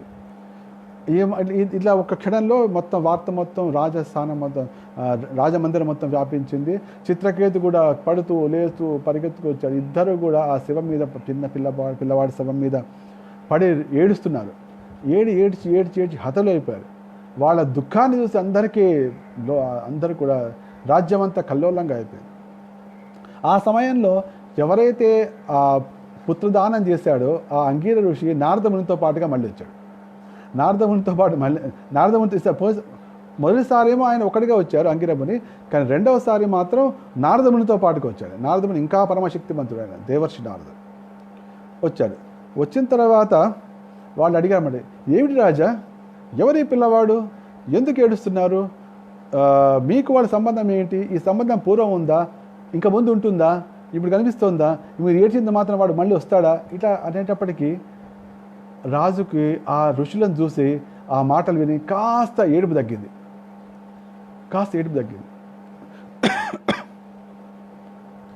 ఏడుపు తగ్గిన తర్వాత, స్వామి మీరు సమయానికి వచ్చారు, నా దుఃఖాన్ని తొలగించారు అన్నప్పుడు వాళ్ళు జ్ఞానోపదేశం చేసి ఈ పిల్లవాడు శాశ్వతం కాదు, నువ్వు కూడా శాశ్వతం కాదు, నేను అంతకుముందు వచ్చాను కానీ నీకు అంటే నువ్వు నన్ను ఆత్మజ్ఞానం అడగకుండా నాకు నాకు సంతానం కలగాలని నువ్వు అడిగావు, కాబట్టి నీకు ఆత్మజ్ఞానం వేయకుండా నీకు సంతానం ఇచ్చి వెళ్ళిపోయాను. అప్పుడే చెప్పాను నీకు దుఃఖం సుఖం రెండూ ఇస్తాడు పిల్లవాడు అని కూడా చెప్పాను. కానీ భగవద్ అనుగ్రహం వల్ల నువ్వు ఇప్పుడు తపస్సు చేస్తే నీకు 7 రోజుల్లో నేను సంకర్షణ యొక్క దర్శనం కలుగుని చెప్పి చాలా పెద్ద కథ నడుస్తుంటుంది. అంత అయిపోయిన తర్వాత ఆ మహానుభావుల కృప వలన చిత్రకేతుకు మంత్రదీక్ష లభించడం, తర్వాత ఆయన మా పరమ భక్తుల్లో ఒక మహాభక్తుడు కావడం, ఇవన్నీ జరుగుతాయి. అదంతా అయిపోయిన తర్వాత మంత్రదీక్ష కూడా ఇచ్చిన తర్వాత నారదముని ఏం చేస్తారంటే ఆ చనిపోయిన పిల్లవాళ్ళలో ఉన్నటువంటి జీవుని మళ్ళీ పట్టుకొచ్చి జీవా మళ్ళీ వెనక్కురా అంటే ఆ జీవుడు మళ్ళీ వెనక్కి అంతే నారదముని అంత పరమశక్తిమంతుడు కాబట్టి ఆ శరీరాన్ని వెళ్ళిపోయిన జీవుడు మళ్ళీ వెనక్కి వస్తాడు. జీవా చూసావా, నీ కోసం నీ తల్లిదండ్రులు ఏడుస్తున్నారు, నువ్వు అర్ధాంతరంగా వెళ్ళిపోయావు ఏదో కారణం వల్ల, మళ్ళీ ఈ శరీరంలోకి వచ్చి మీ అమ్మ నాన్నలతో హాయిగా ఉండు, ఆరోగ్యంగా ఉండు, ఉత్సాహంగా ఉండు అనేటప్పటికీ ఆ పిల్లవాడు అన్నాడు. ఆ పిల్ల అంటే జీవుడు అని అనమాట. ఎవరు నాకు తల్లిదండ్రులు, ఏ జన్మలో వీళ్ళు తల్లిదండ్రులు, వీళ్ళు ఈ జన్మ తండ్రులను నేను ఎట్లా భావిస్తాను అంటే శరీరం దాటగానే మొత్తం ఆ శరీరానికి సంబంధించినటువంటి వివరాలను కూడా మర్చిపోతాడు జీవుడు. ఇది రహస్యం. కాబట్టి అజో నిత్యం శాశ్వతోయం పురాణో న హన్యతే అది ఇక్కడ. అందుకోసం వాసాంసి జీర్ణాన్ని యథా విహాయ నవాని గృహాతి నరోపరాణి తథా శరీరాన్ని విహాయ జీర్ణ. అప్పుడైతే ఆ పిల్లవాడి శరీరానికి విషం పెట్టడం వలన ఆ విషం ఆ శరీరంలో వెళ్ళడం వల్ల శరీరంలో ఉన్నటువంటి అన్ని కూడా రసాయనాలన్నీ కూడా నష్టమైపోయినాయి. అటువంటి నష్టమైపోయిన శరీరంలో ఆ జీవుడు ఉండలేడు కాబట్టి బయటకు వెళ్ళిపోయాడు. అది ముసలి అయిపోయినప్పుడు ఇక్కడ వెళ్ళొచ్చు, లేకపోతే దానికి ఏదైనా యాక్సిడెంట్ అయినప్పుడు దాంట్లో ఉండలేక వెళ్ళిపోవచ్చు, లేకపోతే ఎవరైనా దాన్ని మారణాయుధాలతో అటాక్ చేసినా కూడా దాంట్లో ఉండలేక వెళ్ళిపోవచ్చు. కారణాలు అనేకం ఉండొచ్చు.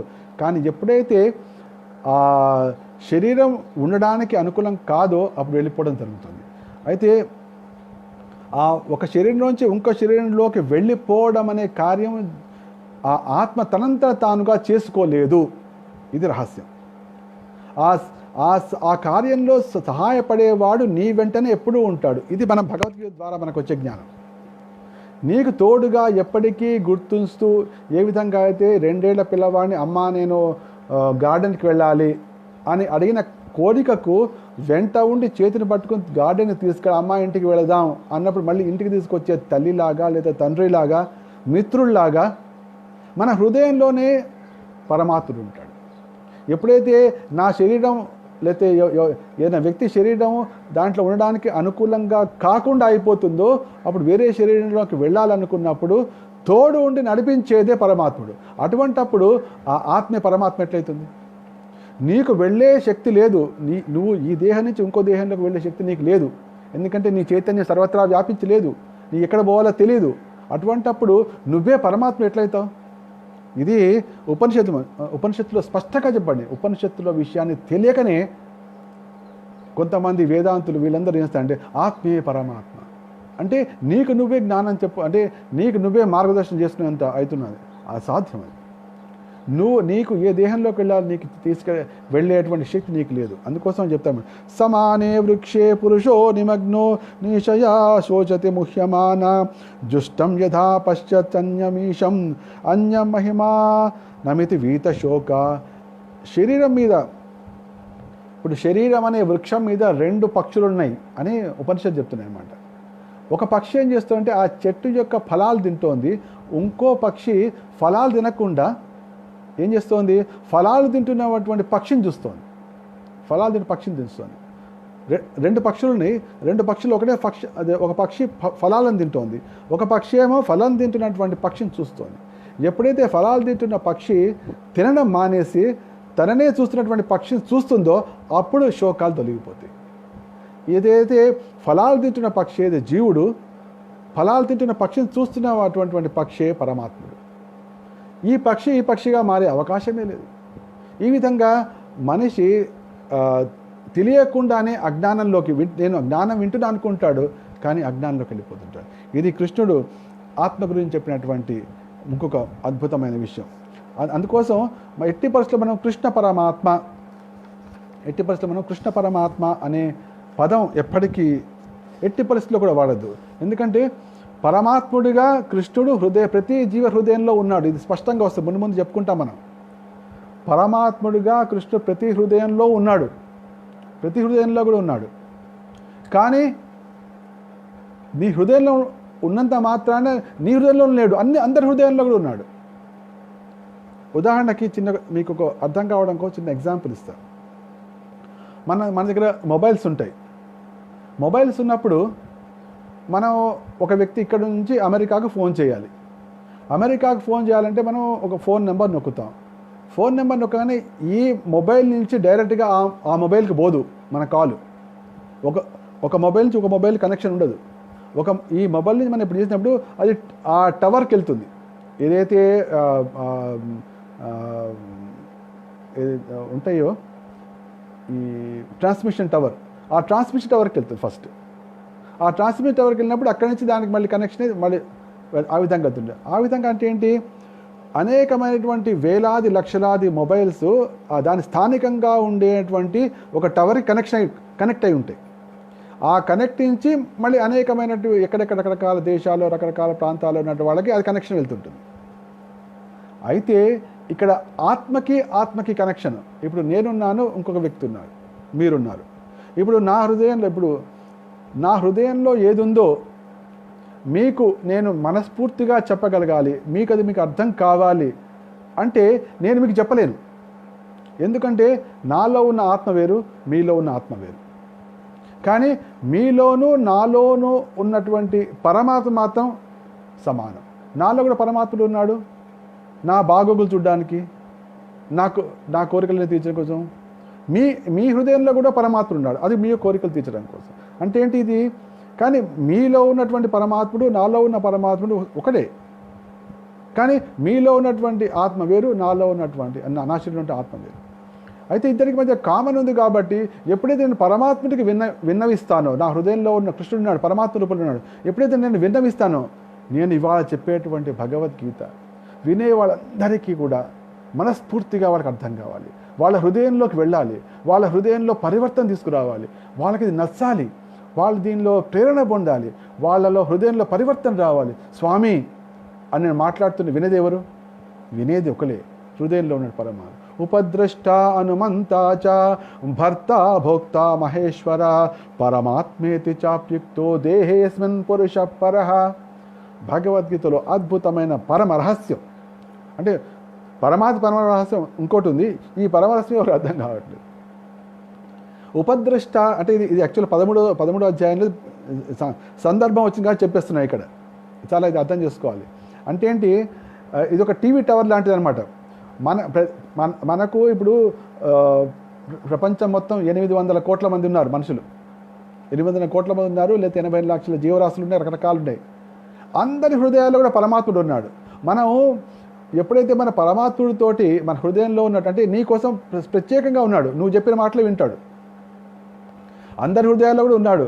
కానీ నీ హృదయంలో ఆ పరమాత్మ రూపం ఉందో అది కేవలం నీ కోసమే. ఎందుకంటే ఈ శరీరం అయిపోగానే నిన్ను తీసుకెళ్ళాలి కదా ఇంకో చోటికి, అందుకోసం వెంట ఉంటాడు అక్కడ. ఎప్పుడే శరీరం అయిగానే మళ్ళీ ఇంకో తీసుకొని అక్కడ ఉండి. అంటే ఏంటి, ఓన్లీ ట్రాన్స్ఫరింగ్ కోసమే కాదు, శరీరంలో ఉన్నప్పుడు కూడా నీ కోరికలు తీర్చడం కోసం. ఏకో బహునాం యో విదదాతి కామాన్ నిత్యో నిత్యానాం చేతనశ్చేతనానాం ఏకో బహూనాం యో విదదాతి కామాన్. కాబట్టి ఆత్మ పరమాత్మ, ఇది అర్థం చేసుకోవాలి. అర్థం చేసుకున్న వాడికే జీవితం మొదలవుతుంది. ఈ విషయాలు ఇప్పటిదాకా కృష్ణుడు ఏం చెప్తున్నాడు, ఈ 2వ అధ్యాయంలో ఆత్మ గురించి చెప్తూ వచ్చాడు. కానీ ఆచార్యులు తమ భాష్యంలో పరమాత్మని గురించి కూడా జోడిస్తున్నారు ఇక్కడ. ఎందుకంటే మళ్ళీ 13వ అధ్యాయం వరకు వెయిట్ చేస్తే ఈ లోపల వీడికి ఏం కావాలి, వీడి గతి ఏం కావాలి అని చెప్పి శ్రీకృష్ణుడు ఇక్కడ చెప్పకపోయినా కూడా ఆ భాష్యంలో ఆచార్యులు పరమాత్మ గురించి కూడా చెప్తున్నారు. ఎందుకంటే దేహినోస్మి యథా దేహే, ఇది ఎప్పుడైతే ఈ దేహంలోంచి వేరే దేహంలో వెళ్ళిపోతున్నావు, తనంత తాను పోలేడు జీవుడు, తీసుకెళ్లేవాడు ఒకడు ఉంటాడు. ఆ తీసుకెళ్లేవాడి కథ ఏమిటి? ఈ ఆత్మ పరమాత్మ, ఇది తెలిసిన ఎవరైతే, అందుకోసమే దీన్ని చెప్తూ ఉపనిషత్తులు కూడా ఇది అంటున్నాయి, మహిమ నమితి వీత శోక. ఎవరైతే ఈ రెండింటిని తెలుసుకుంటారో వాళ్ళు శోక నుంచి బయటపడుతున్నారు. ఇది రహస్యం. ఇది తెలియకనే అందరూ ఏమిటంటే అజ్ఞానంతో ఆత్మే పరమాత్మ అంటున్నారు. ఎవరైతే నిన్ను యాక్చువల్గా కాపాడేవాడు, ఎవరైతే యాక్చువల్గా నీ యొక్క సమస్త కోరికలు తీర్చేవాడు నేనేను అనుకుంటున్నావు, నువ్వు ఎంతటి దుర్భాగ్యం ఇస్తుంది భగవద్గీత జ్ఞానం లేకపోవడం. అయితే ఇక్కడ మీకు 13వ అధ్యాయంలో కొద్దిగా చెప్తూ, ఉపద్రష్ట హనుమంతా చ భర్త భోక్త మహేశ్వర పరమాత్మ ఇది ఈ చాపి ఉక్తో దేహేస్మిన్ పురుష పరః. దేహంలో పరమాత్ముడనేవాడు ఒకడు ఉంటాడు అని కృష్ణుడు చెప్తున్నాడు 13వ అధ్యాయంలో. అయితే ఆ పరమాత్ముడికి ఐదు యాక్టివిటీ ఉంటాయి. ఉపద్రష్ట ఒకటి, హనుమంత, భర్త, భోక్త, మహేశ్వర, ఐదు రకాల కార్యక్రమాలు చేస్తుంటాడ. అతడికే పరమాత్ముడు. పరమాత్మ ఇది చ అపి ఉక్తో దేహేస్మిన్ పురుష పరః.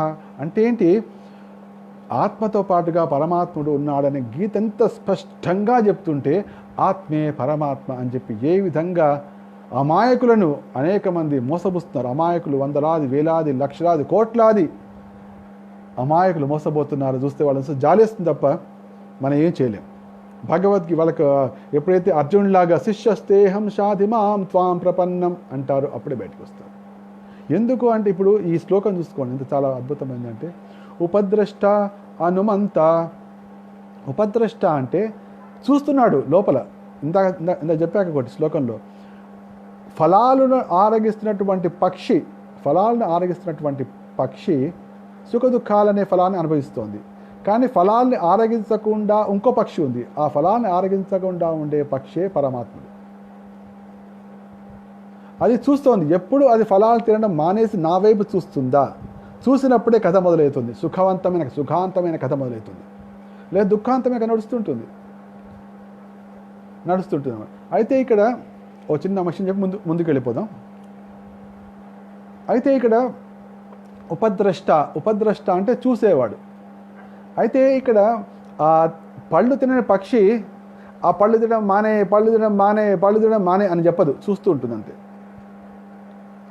చూస్తూ ఉంటుంది, కానీ మనసులో అనుకుంటుంది, ఎప్పుడు ఇది పళ్ళు తినడం మానేసి సుఖ దుఃఖాల ఫలాలను భోగిస్తోంది, దాని బదులు నన్ను చూస్తే బాగుంటుంది కదా అంటుంది, చూస్తుంది అంతే.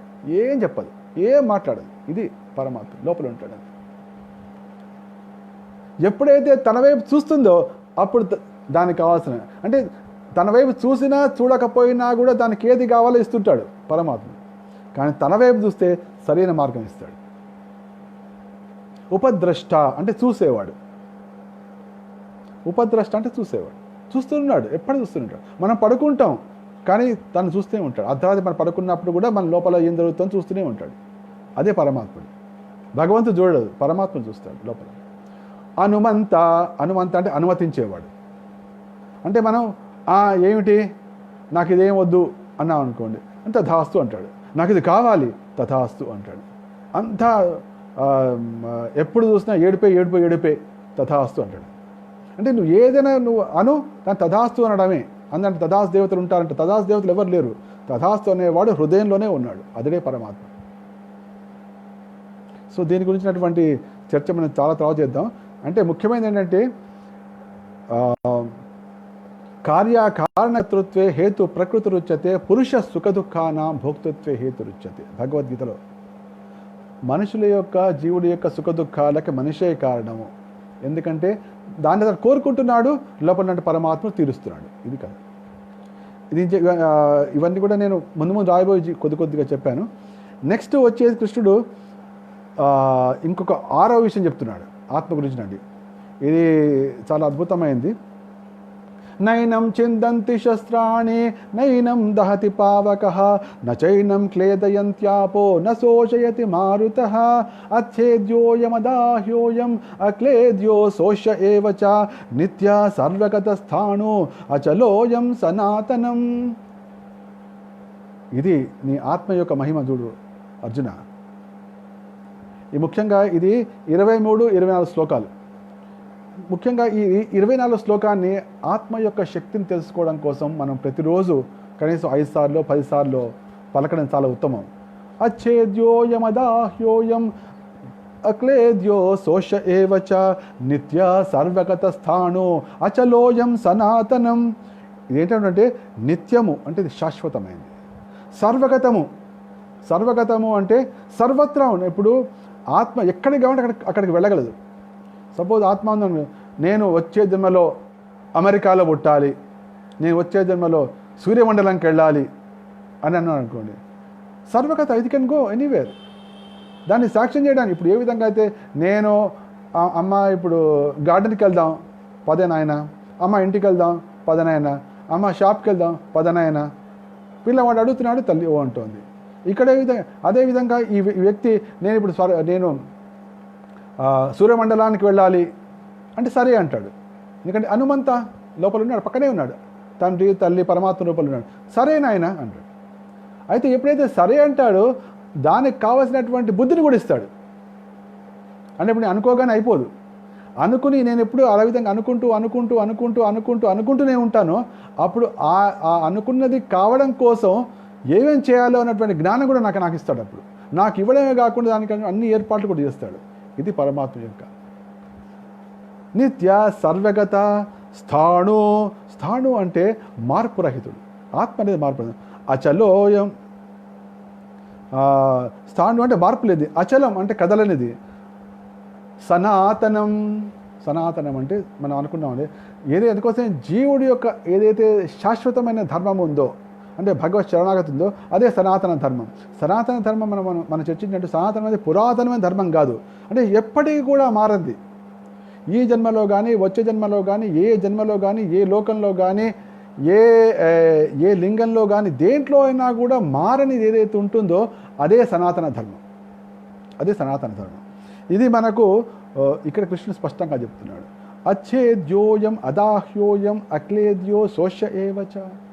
అంటే ఈ ఆత్మ అనేది శస్త్రాలతో ఛేదించబడదు, అగ్నితో దహించబడదు, తర్వాత నీళ్ళలో కరిగిపోదు, అదేవిధంగా గాలితోటి ఎండిపోదు. ఇది నిత్యమైనది, ఇది సర్వత్రా ఉన్నది, మార్పు లేనిది, కదలనిది, సనాతనమైనది. కాబట్టి ఇప్పుడు ఎవరైనా సరే నేను ఆత్మను అని ఎవరనరు. నేను వైష్ణవాంగ్రి లేకపోతే నేను ఇంకొకటి, నేను అమో గౌరాంగ్, లేకపోతే ఈ విధంగా రకరకాలు నేను నా పేరు చెప్తా తప్ప నేను కృష్ణదాసుడిని అది కూడా మనం ఎప్పటికేనో. కానీ శంకరాచార్యులు ఒకటి ప్రవేశపెట్టారు, అహం బ్రహ్మాస్మి అని ఒకటి ఆయన ప్రవేశపెట్టారు. ఈ అహం బ్రహ్మాస్మి అనేది బ్రహ్మము అంటే ఆత్మనే. యాక్చువల్గా అది కరెక్ట్గా వస్తే బ్రహ్మము అంటే ఆత్మనే. ఎందుకంటే పరబ్రహ్మం ఇంకోటి కదా, అంటే పరబ్రహ్మం యొక్క అంశయే బ్రహ్మము కాబట్టి ఆ బ్రహ్మ అనేది ఆశ్రమం అంశయే. కరెక్ట్. అహం బ్రహ్మాస్మి అంటే నేను ఆత్మస్వరూపుణ్ణి, ఆత్మనన్నాడు. కానీ బ్రహ్మము అనేటప్పటికీ నిరాకార బ్రహ్మం కూడా వస్తుంది. కాబట్టి ఏమైంది, నేను అంటే అది ఒక రకమైన అది ఆత్మను కూడా వస్తుంది, అదేవిధంగా నేను పరమాత్ముణ్ణి అనే భావన కూడా వస్తుంది. ఎందుకంటే మనుషులకి బ్రహ్మానికి పరబ్రహ్మానికి ఎక్కువ తేడా వాళ్ళకి తెలియదు కాబట్టి అహం బ్రహ్మాస్మి అంటే నేనే భగవంతుణ్ణి అన్న భావన మనుషులకు వచ్చింది. కాబట్టి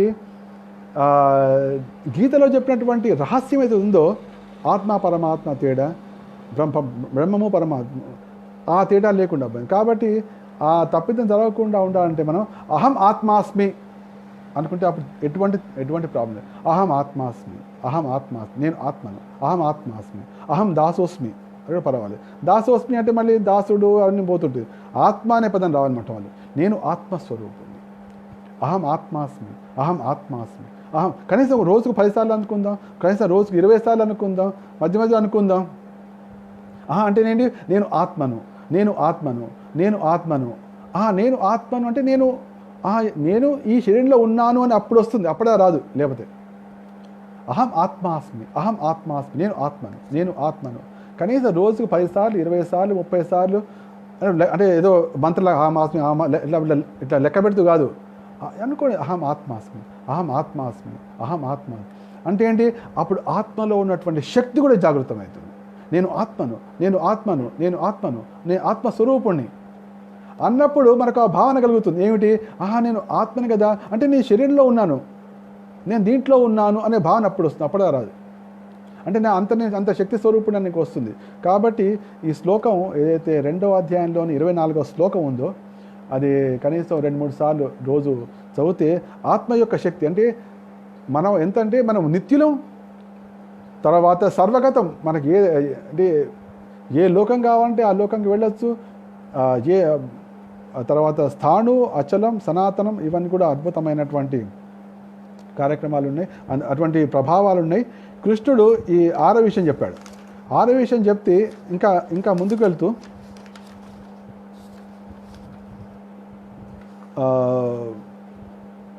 7వ విషయానికి వస్తూ ఆత్మ ఇంతటి అద్భుతమైంది, కానీ అసలు విషయం నువ్వు ఆత్మవే, కానీ నీ గురించి నీకు తెలీదు. ఇప్పుడు నీ కొన్ని విషయాలు చెప్పాను నీ యొక్క ప్రభావం, కానీ ఇది ఎటువంటిదంటే ఆశ్చర్యవత్ పశ్యతి కశ్చిజేనం. కొంతమంది ఈ ఆత్మను పశ్యతి, ఇది ఏదో ఆశ్చర్యకరమైనదిగా చూస్తాం. అది ఇంతకీ నువ్వే, యాక్చువల్లీ నిజానికి చూస్తే ఆత్మ నువ్వే, కానీ ఇదేదో ఆత్మ ఆశ్చర్యకరమే. అమ్మో ఇంత ఆశ్చర్యమైన ఏంటి అంటే నీ గురించి నీకే తెలీదు. నీ గురించి నీకే తెలియక నువ్వు ఉన్నావు, కానీ నువ్వు ఆశ్చర్యంగా, చాలామంది ఆశ్చర్యంగా చూస్తున్నారు, కానీ నీ ప్రభావం అది, నువ్వే అది అంత ప్రభావంలో ఉన్నావు. ఆశ్చర్యవత్ పశ్యతి కశ్చిదేనం ఆశ్చర్యవత్ వదతి తథైవ చాన్య. కొంతమంది ఆత్మ ఇంత చాలా మహత్తరమైంది అని కొంతమంది అట్లా చెప్తున్నారట. కానీ ఎవరు చెప్తే తమ గురించి చెప్పుకుంటున్నారు. మనం ఆత్మ గురించి చెప్పట్లేదు. నేను నా పేరు గురించి, నా డిగ్రీల గురించి, నేను చేసే పనుల గురించి చెప్తుంది తప్ప నేను నా గురించి చెప్పట్లేదు. చెప్పకుండా ఆత్మ ఇంత గొప్పదండి అని ఆత్మ గురించి చెప్తున్నారు. అట్లా ఆశ్చర్యవత్ పశ్యతి కశ్చిదేనం అంటే కొంతమంది ఆత్మను ఆశ్చర్యమైనదిగా చూస్తున్నారు, కొంతమంది ఆత్మని గురించి ఆశ్చర్యమైనదిగా మాట్లాడుతున్నారు, కొంతమంది ఆశ్చర్యవచ్చైనమన్య శృణోతి. కొంతమంది ఆత్మ ఇంత ఆశ్చర్యమైన దానికి ఆశ్చర్యంతో వాళ్ళు చెవులు రిక్కించి వింటున్నారట మీ అందరిలాగా. ఆశ్చర్యవచ్చైనమన్య శృణోతి, కొంతమంది ఆశ్చర్యమైన విషయం కలుస్తుంది. ప్రసృత్వాపేనం వేదన చైవ కశ్చిత్, కొంతమంది విన్నా కూడా దాని గురించి అర్థం కాకుండా ఉండిపోతున్నారు అని చెప్పి కృష్ణుడు అంటే తన గురించిన విషయమే, అసలు తన గురించి విషయం ఇదే ఆత్మకథ. ఈ ఆత్మకథ అందరు ఇది మహా ఆశ్చర్యమైనదిగా చూస్తున్నారు, కొంత మహా ఆశ్చర్యమైనదిగా వింటున్నారు, కొంత మహా ఆశ్చర్యమైనదిగా వింటున్నారు, కొంతమంది ఎంత విన్నప్పటికీ కూడా దానికి ఏమాత్రం అర్థం చేసుకోకుండా ఉండిపోతున్నారు. ఈ విధంగా ఆత్మశక్తి మరుగున పడిపోయింది. కాబట్టి నువ్వు అర్థం చేసుకో, ఇది రావాలి అంటే మొట్టమొదటి మనం చేసే ప్రయత్నం ఏంటంటే అహం ఆత్మాస్మి, అహం ఆత్మాస్మి. చాలామంది అంటే అహం హతోస్మి, చచ్చాను రా అనుకుంటారు. చచ్చాను రా దేవుడా అంట. చచ్చాను దేవుడా అంటే యాక్చువల్గా హతోస్మి అంటే అహం హతోస్మి, ఐఎమ్ డెడ్, అహం హతోస్మి అంటున్నారు. కానీ అహం ఆత్మాస్మి అనొచ్చు కదా. చచ్చాను రా దేవుడా, ఇది కామన్ వర్డ్. చచ్చాను రా దేవుడా అంటే ఏంటి? కానీ అద్భుతమైన ఆత్మను పెట్టుకుని అహం ఆత్మాస్మి అనొచ్చుగా. అహం ఎప్పుడైనా సమస్యలు వచ్చినాయి, సమస్యలు అయితే కష్టాలు వచ్చినాయి, అహం ఆత్మాస్మి, అహం ఆత్మాస్మి, అహం ఆత్మాస్మి అని 100 సార్లు అనొచ్చు కదా. అనాలి అని చెప్తున్నాడు కృష్ణుడు. ఎందుకంటే నువ్వు అసలు నీ శక్తి అది. ఎందుకంటే ఎప్పుడే అహం ఆత్మాస్మి అన్నావో పక్కనే నీకు పరమాత్ముడు కనిపిస్తున్నాడు నీకు. అప్పుడు నీకు దుఃఖోపశమనం, నీ సమస్యకు పరిష్కారం అక్కడ కనిపిస్తుంది. ఎప్పుడైతే నువ్వు ఆ సమస్యలో, అందుకోసం ఆయనకు వచ్చింది గాంధీ మహాత్ముడికి కూడా పుస్తకం తీస్తే ఎందుకు వస్తుంటే అంత ధైర్యం అనమాట. భగవద్గీతలో ఒక శక్తి ఉంది అని ఆయనకి. ఎందుకంటే దానిలో ఆత్మ గురించినటువంటి రహస్యం చెప్పబడింది. అంటే నువ్వు ఆత్మవు అనేటువంటి రహస్యం చెప్పబడింది. ఎప్పుడైతే ఆ రహస్యం అవును కదా, అహం ఆత్మాస్మి, అహం ఆత్మాస్మి, అహం ఆత్మాస్మి అనే భయమైన పరిస్థితుల్లో అంటున్నప్పుడు ఆత్మశక్తి ఆ విధంగానే అనూహ్యంగా జాగృతం అవుతుంది. ఎందుకంటే పక్కనే పరమాత్ముడు ఉన్నాడు కాబట్టి, అవును నా మాట వినడానికి నా హృదయంలోనే పక్కనే ఉన్నాడు, నా శ్రేయోభిలాషి ఉన్నాడు అని అప్పుడే జ్ఞానం వస్తుంది. అప్పుడు దానికి సమస్యకు పరిష్కారం వస్తుంది. ఇది దీని గురించి చెప్తూ కృష్ణుడు ఈ విధంగా చాలామంది ఆధ్యాత్మికంగా దీనిలో భక్తివేదాంత స్వామి ప్రభుపాదులు భక్తివేదాంత భాష్యంలో రాస్తున్నారు.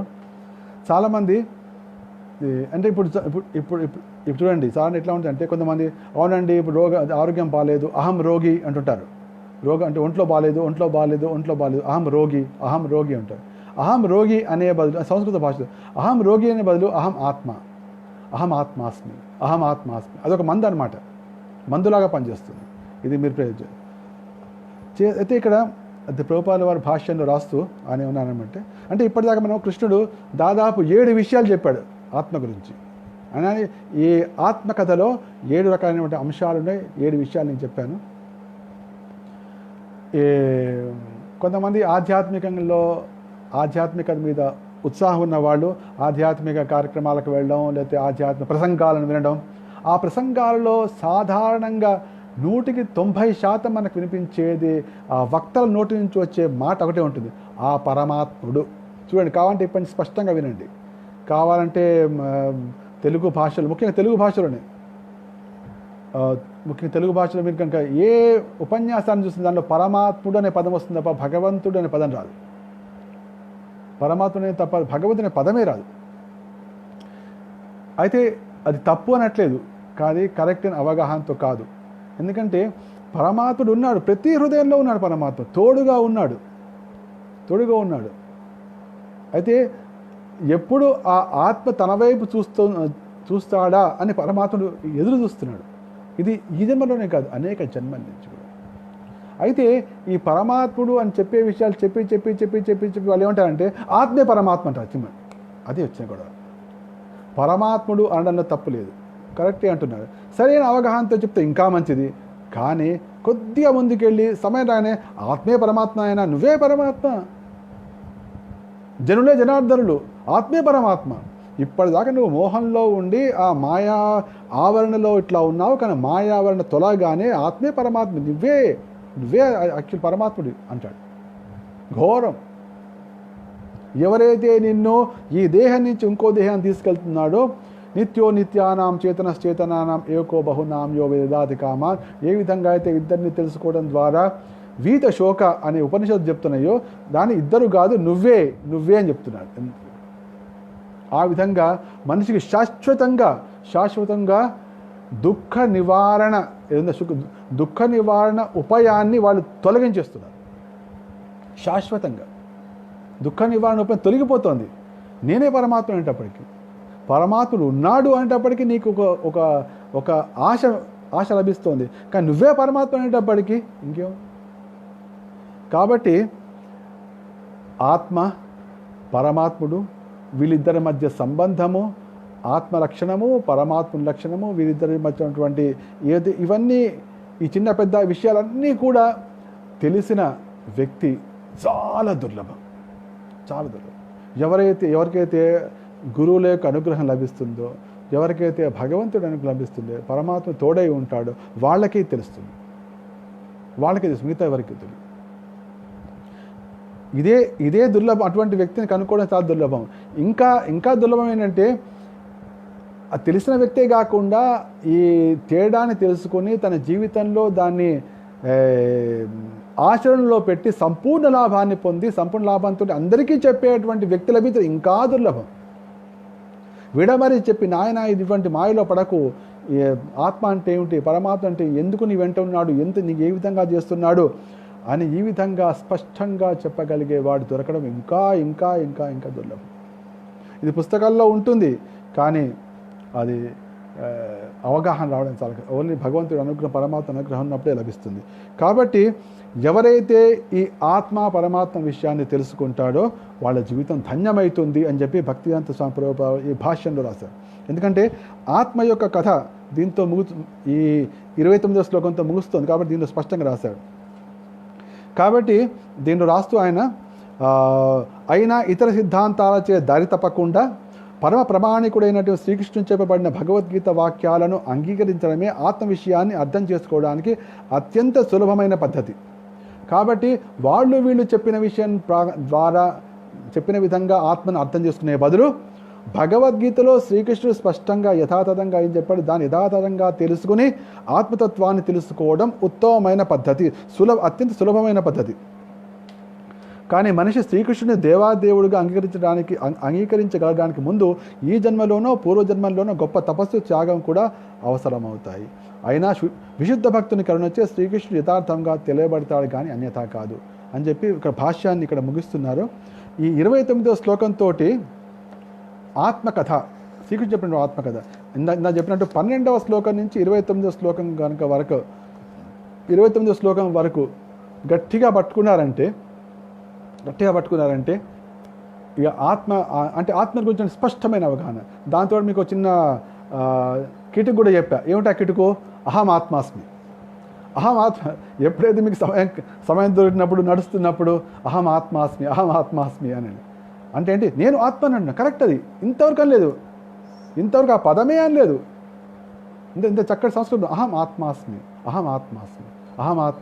అట్లా అంటున్నా కొద్ది ఆత్మ అంటే నేను ఆత్మ అనమాట, శరీరంలో ఉన్నా అంటే నేను వేరే అనమాట. అప్పుడు వస్తుంది, అప్పుడే రాదు. అప్పుడే రాదు.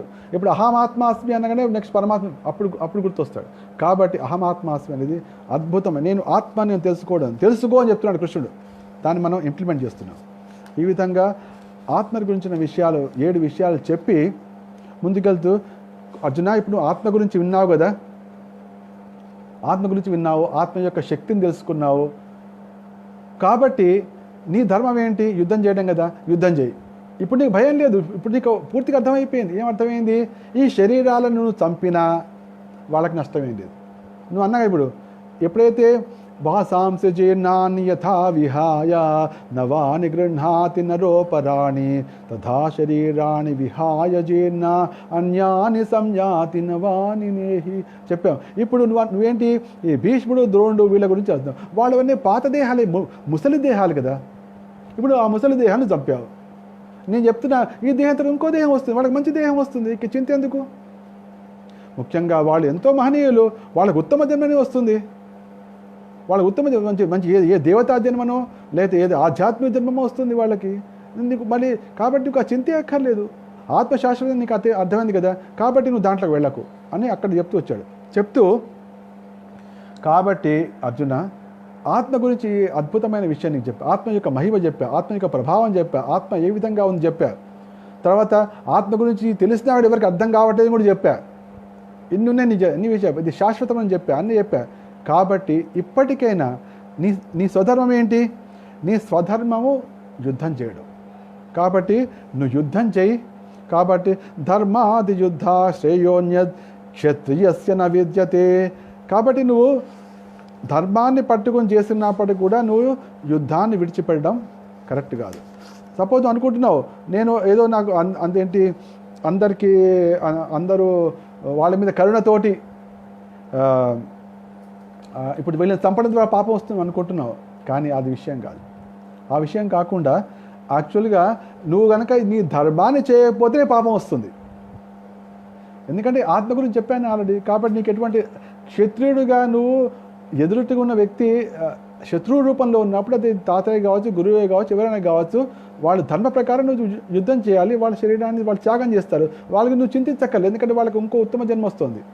కానీ వాళ్ళని చంపితే పాపం వస్తుంది అనుకుంటే మాత్రం నీకు పాపం అని, యుద్ధాన్ని వదిలిపెడితే మాత్రం పాపం వస్తుంది అనే విషయం చెప్తున్నాడు. అంటే నువ్వు అనుకుంటావు అంటే ఏంటి, ఓకే, ఇంకొక విషయం కృష్ణ చెప్తున్నాడంటే, నువ్వేమనుకుంటున్నావు, వీళ్ళందరి మీద కరుణతోటి నేను యుద్ధాన్ని మానేద్దాం అనుకుంటున్నావు అని వెళ్ళిపోతున్నావు. నువ్వు నాతో చెప్పావు, కానీ ఇప్పుడు ఇక్కడ 18 అక్షౌహిణి సేనాలు ఉన్నారు, అందరికీ చెప్పలేదు. ఇప్పుడు మనం మాట్లాడుకుంటున్నాం, మనం మాట్లాడుకునే మాట మన ఇద్దరికీ వినిపిస్తోంది, కానీ ఎవరికి వినిపించట్లేదు. నువ్వేమంటున్నావు ఎవరికి వినిపించలేదు, ఎందుకు యుద్ధం చేయనంటున్నావు ఎవరికి వినిపించట్లేదు. వాళ్ళు ఏమనుకుంటారు, ఓ అర్జునుడు వచ్చాడు, ఇంత పెద్ద అపారమైన కౌరవ సేనా వాహిని చూసి భయపడి పరిగెత్తి ఇంటికి వెళ్ళిపోయాడు అనుకుంటారు. అదే ఏషాం చత్వం బహుమతో భూత్వా యాస్యసి లాఘవం. నువ్వు భయపడే పారిపోయావు అనుకుంటారు తప్ప నువ్వు బాధపడి పరిగెత్తావు అనుకోరు. అర్థం చేసుకో. అప్పుడు ఏం చేస్తారు వాళ్ళు, అందరూ కూడా నిన్ను చక్కగా బాగా తిట్టి వస్తారు, నిందిస్తారు. అవాచ్యవాదాంశ బహూన్ వదిష్యంతి తవాహిత నిందంతస్తవ సామర్థ్యం తతో దుఃఖతరం నుకిం. అప్పుడు వాళ్ళు అనానాలైన నీలాప నిందలేస్తారు. అటువంటి నిందలు మనిషికి చావు కంటే ఘోరమైంది. చావుకి నయం, నిందలు అనుభవించకంటే చావు నయం. కాబట్టి ఈ యుద్ధంలోంచి నువ్వు కనుక వెళ్ళిపోతే అందరూ నిన్ను నిందిస్తారు. ఆ నిందించడం అనేది చావు కంటే కూడా ఘోరమైంది. అర్థం చేసుకో. అంటే మనం అనుకోవచ్చు, మరి అదంటే ఇవన్నీ విషయాలు అర్జునుడికి సరిపోయినాయి, మాకెట్లా అన్వయిస్తుంది మీకు అనిపించవచ్చు. ఎట్లా అన్వయిస్తుంది అంటే, ప్రతి ఒక్కరికి కూడా చాలా గంభీరమైన పరిస్థితి ఉంటుంది. గంభీరమైన పరిస్థితిలో మనిషి తనకు తన బుద్ధి ఎంతవరకు లాగుతుందో అంతవరకు లాగుతాడు, కానీ బుద్ధి వరకు వస్తున్నాడు తప్ప కానీ ఆత్మలోకి పోవట్లేదు. అంటే శరీరం ఉంది, శరీరం పైన మనస్సు ఉంది, మనస్సు పైన బుద్ధి ఉంది, బుద్ధి పైన ఆత్మ ఉంది. ఇది మనం గుర్తుంచుకోవాలి. అయితే మనస్సు బట్టి లాగుతోంది, బుద్ధి వరకు కొద్దిగా ప్రయోగిస్తున్నాడు. అయితే తనకు తెలిసిన వాళ్ళ గురించి కూడా వాళ్ళ యొక్క సలహాలు తీసుకుంటున్నాడు. వాళ్ళు కూడా బుద్ధి పరిధిలోనే ప్రయత్నిస్తారు, వాళ్ళు కూడా ఆత్మ దాకా పోరు. ఆత్మస్థితి వరకు వెళ్ళేది ప్రపంచంలో 20% మంది మాత్రమే. 80% మంది మనోబుద్ధుల స్థాయిలోనే ఉంటారు, అంతకంటే పైకి బోరు. కాబట్టి వాళ్ళు అద్భుతమైనవి సాధించలేరు.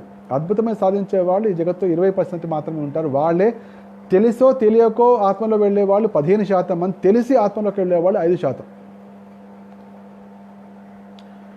అయితే ఇది మనకు ఎట్లా అన్వయిస్తుంది అంటే, ఎప్పుడైతే సమస్యలు చుట్టుముట్టినప్పుడు మొట్టమొదటి చేయవలసింది భగవద్గీతను పట్టుకోవడం, తర్వాత అహమాత్మ, నేను ఆత్మను అని గుర్తు చేసుకోవడం. ఫస్ట్ అర్జునుడు ఏం చేశాడు, నాకు ఇప్పుడు నా బుద్ధి పని చేయట్లేదు అని కృష్ణుడు పట్టుకున్నాడు. కృష్ణుడు ఏమన్నాడు, నువ్వు ఆత్మవు అని చెప్పాడు. కాబట్టి ఇప్పుడు కృష్ణుడు పట్టుకోవడానికి మనకి ఇప్పుడు ఎట్లా ఉంది, మనం భగవద్గీత పట్టుకుంటాం, పట్టుకుని నేను ఆత్మను అంటున్నాం అనగానే అక్కడి నుంచి స్టార్ట్ అవుతుంది మనకు సమస్య పరిష్కారం, అక్కడ మొదలవుతుంది. ఏ విధంగా అయితే అర్జునుడు మొదలుపెట్టాడు సమస్య పరిష్కారానికి, ఎట్లా మొదలుపెట్టాడు, నాకు ఇప్పుడు నా బుద్ధి పని చేయడం లేదు, నేను నీకు దాసుడిని, నీకు శిష్యుడిని, నన్ను శాసించు, నన్ను ఆదేశించు అని చెప్పి అడిగాడు. అదేవిధంగా సమస్యలు చుట్టుముట్టగానే మనిషి చేయవలసి అంటే భగవద్గీతను పట్టుకోవాలి. అహమాత్మాస్మి అని మొదలుపెట్టారు. నేను ఆత్మను, అహమాత్మాస్మి అంటే ఏంటి, అర్జునుడి మార్గంలో వెళ్ళినట్టు.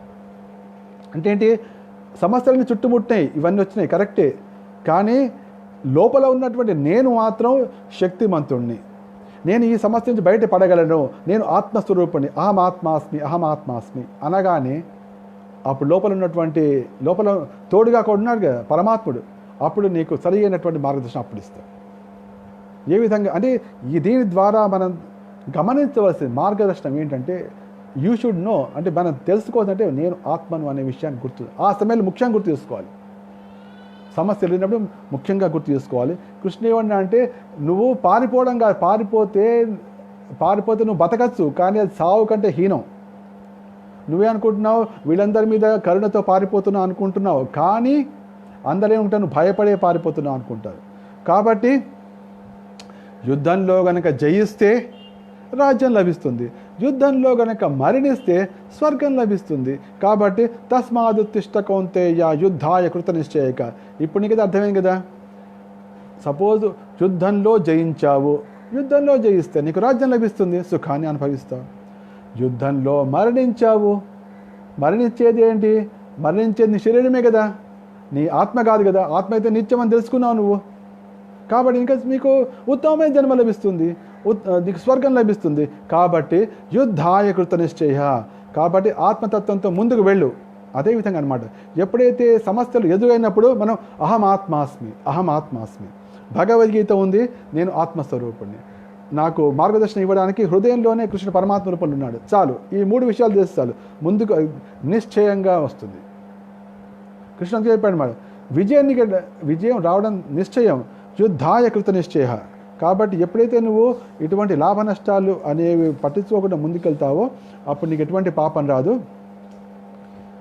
అర్జున, ఇప్పటిదాకా ఏషాతే విహితస్యాంఖ్యే బుద్ధియోగే త్విమాం శృణు బుద్ధ్యాయుక్తో జయా పార్థ కర్మబంధం ప్రహాస్యసి అన్నాడు. నెక్స్ట్ అంటే అర్జున, ఇప్పటిదాకా నీకేంటంటే సాంఖ్యే ఏషాతే విహిత సాంఖ్యే అంటే నీకు విశ్లేషణాత్మకమైన అధ్యయనం ద్వారా చెప్పి, అంటే నీకు ఆత్మ గురించి చెప్తూ నీకు వివరించే ప్రయత్నం చేశాను.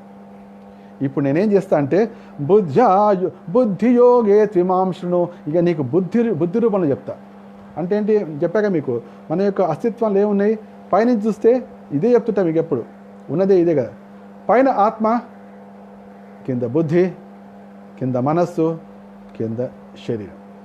కింద నుంచి వస్తే మొట్టమొదటి శరీరము, శరీరం పైన మనస్సు, మనస్సు పైన బుద్ధి, బుద్ధి పైన ఆత్మ. ఈ 2వ అధ్యాయానికి గీతాసారము. ఎందుకంటే ఈ గీతాసారంలో ఈ 2వ అధ్యాయంలో ఈ 4 గురించి కృష్ణ స్పష్టంగా చెప్పాడు.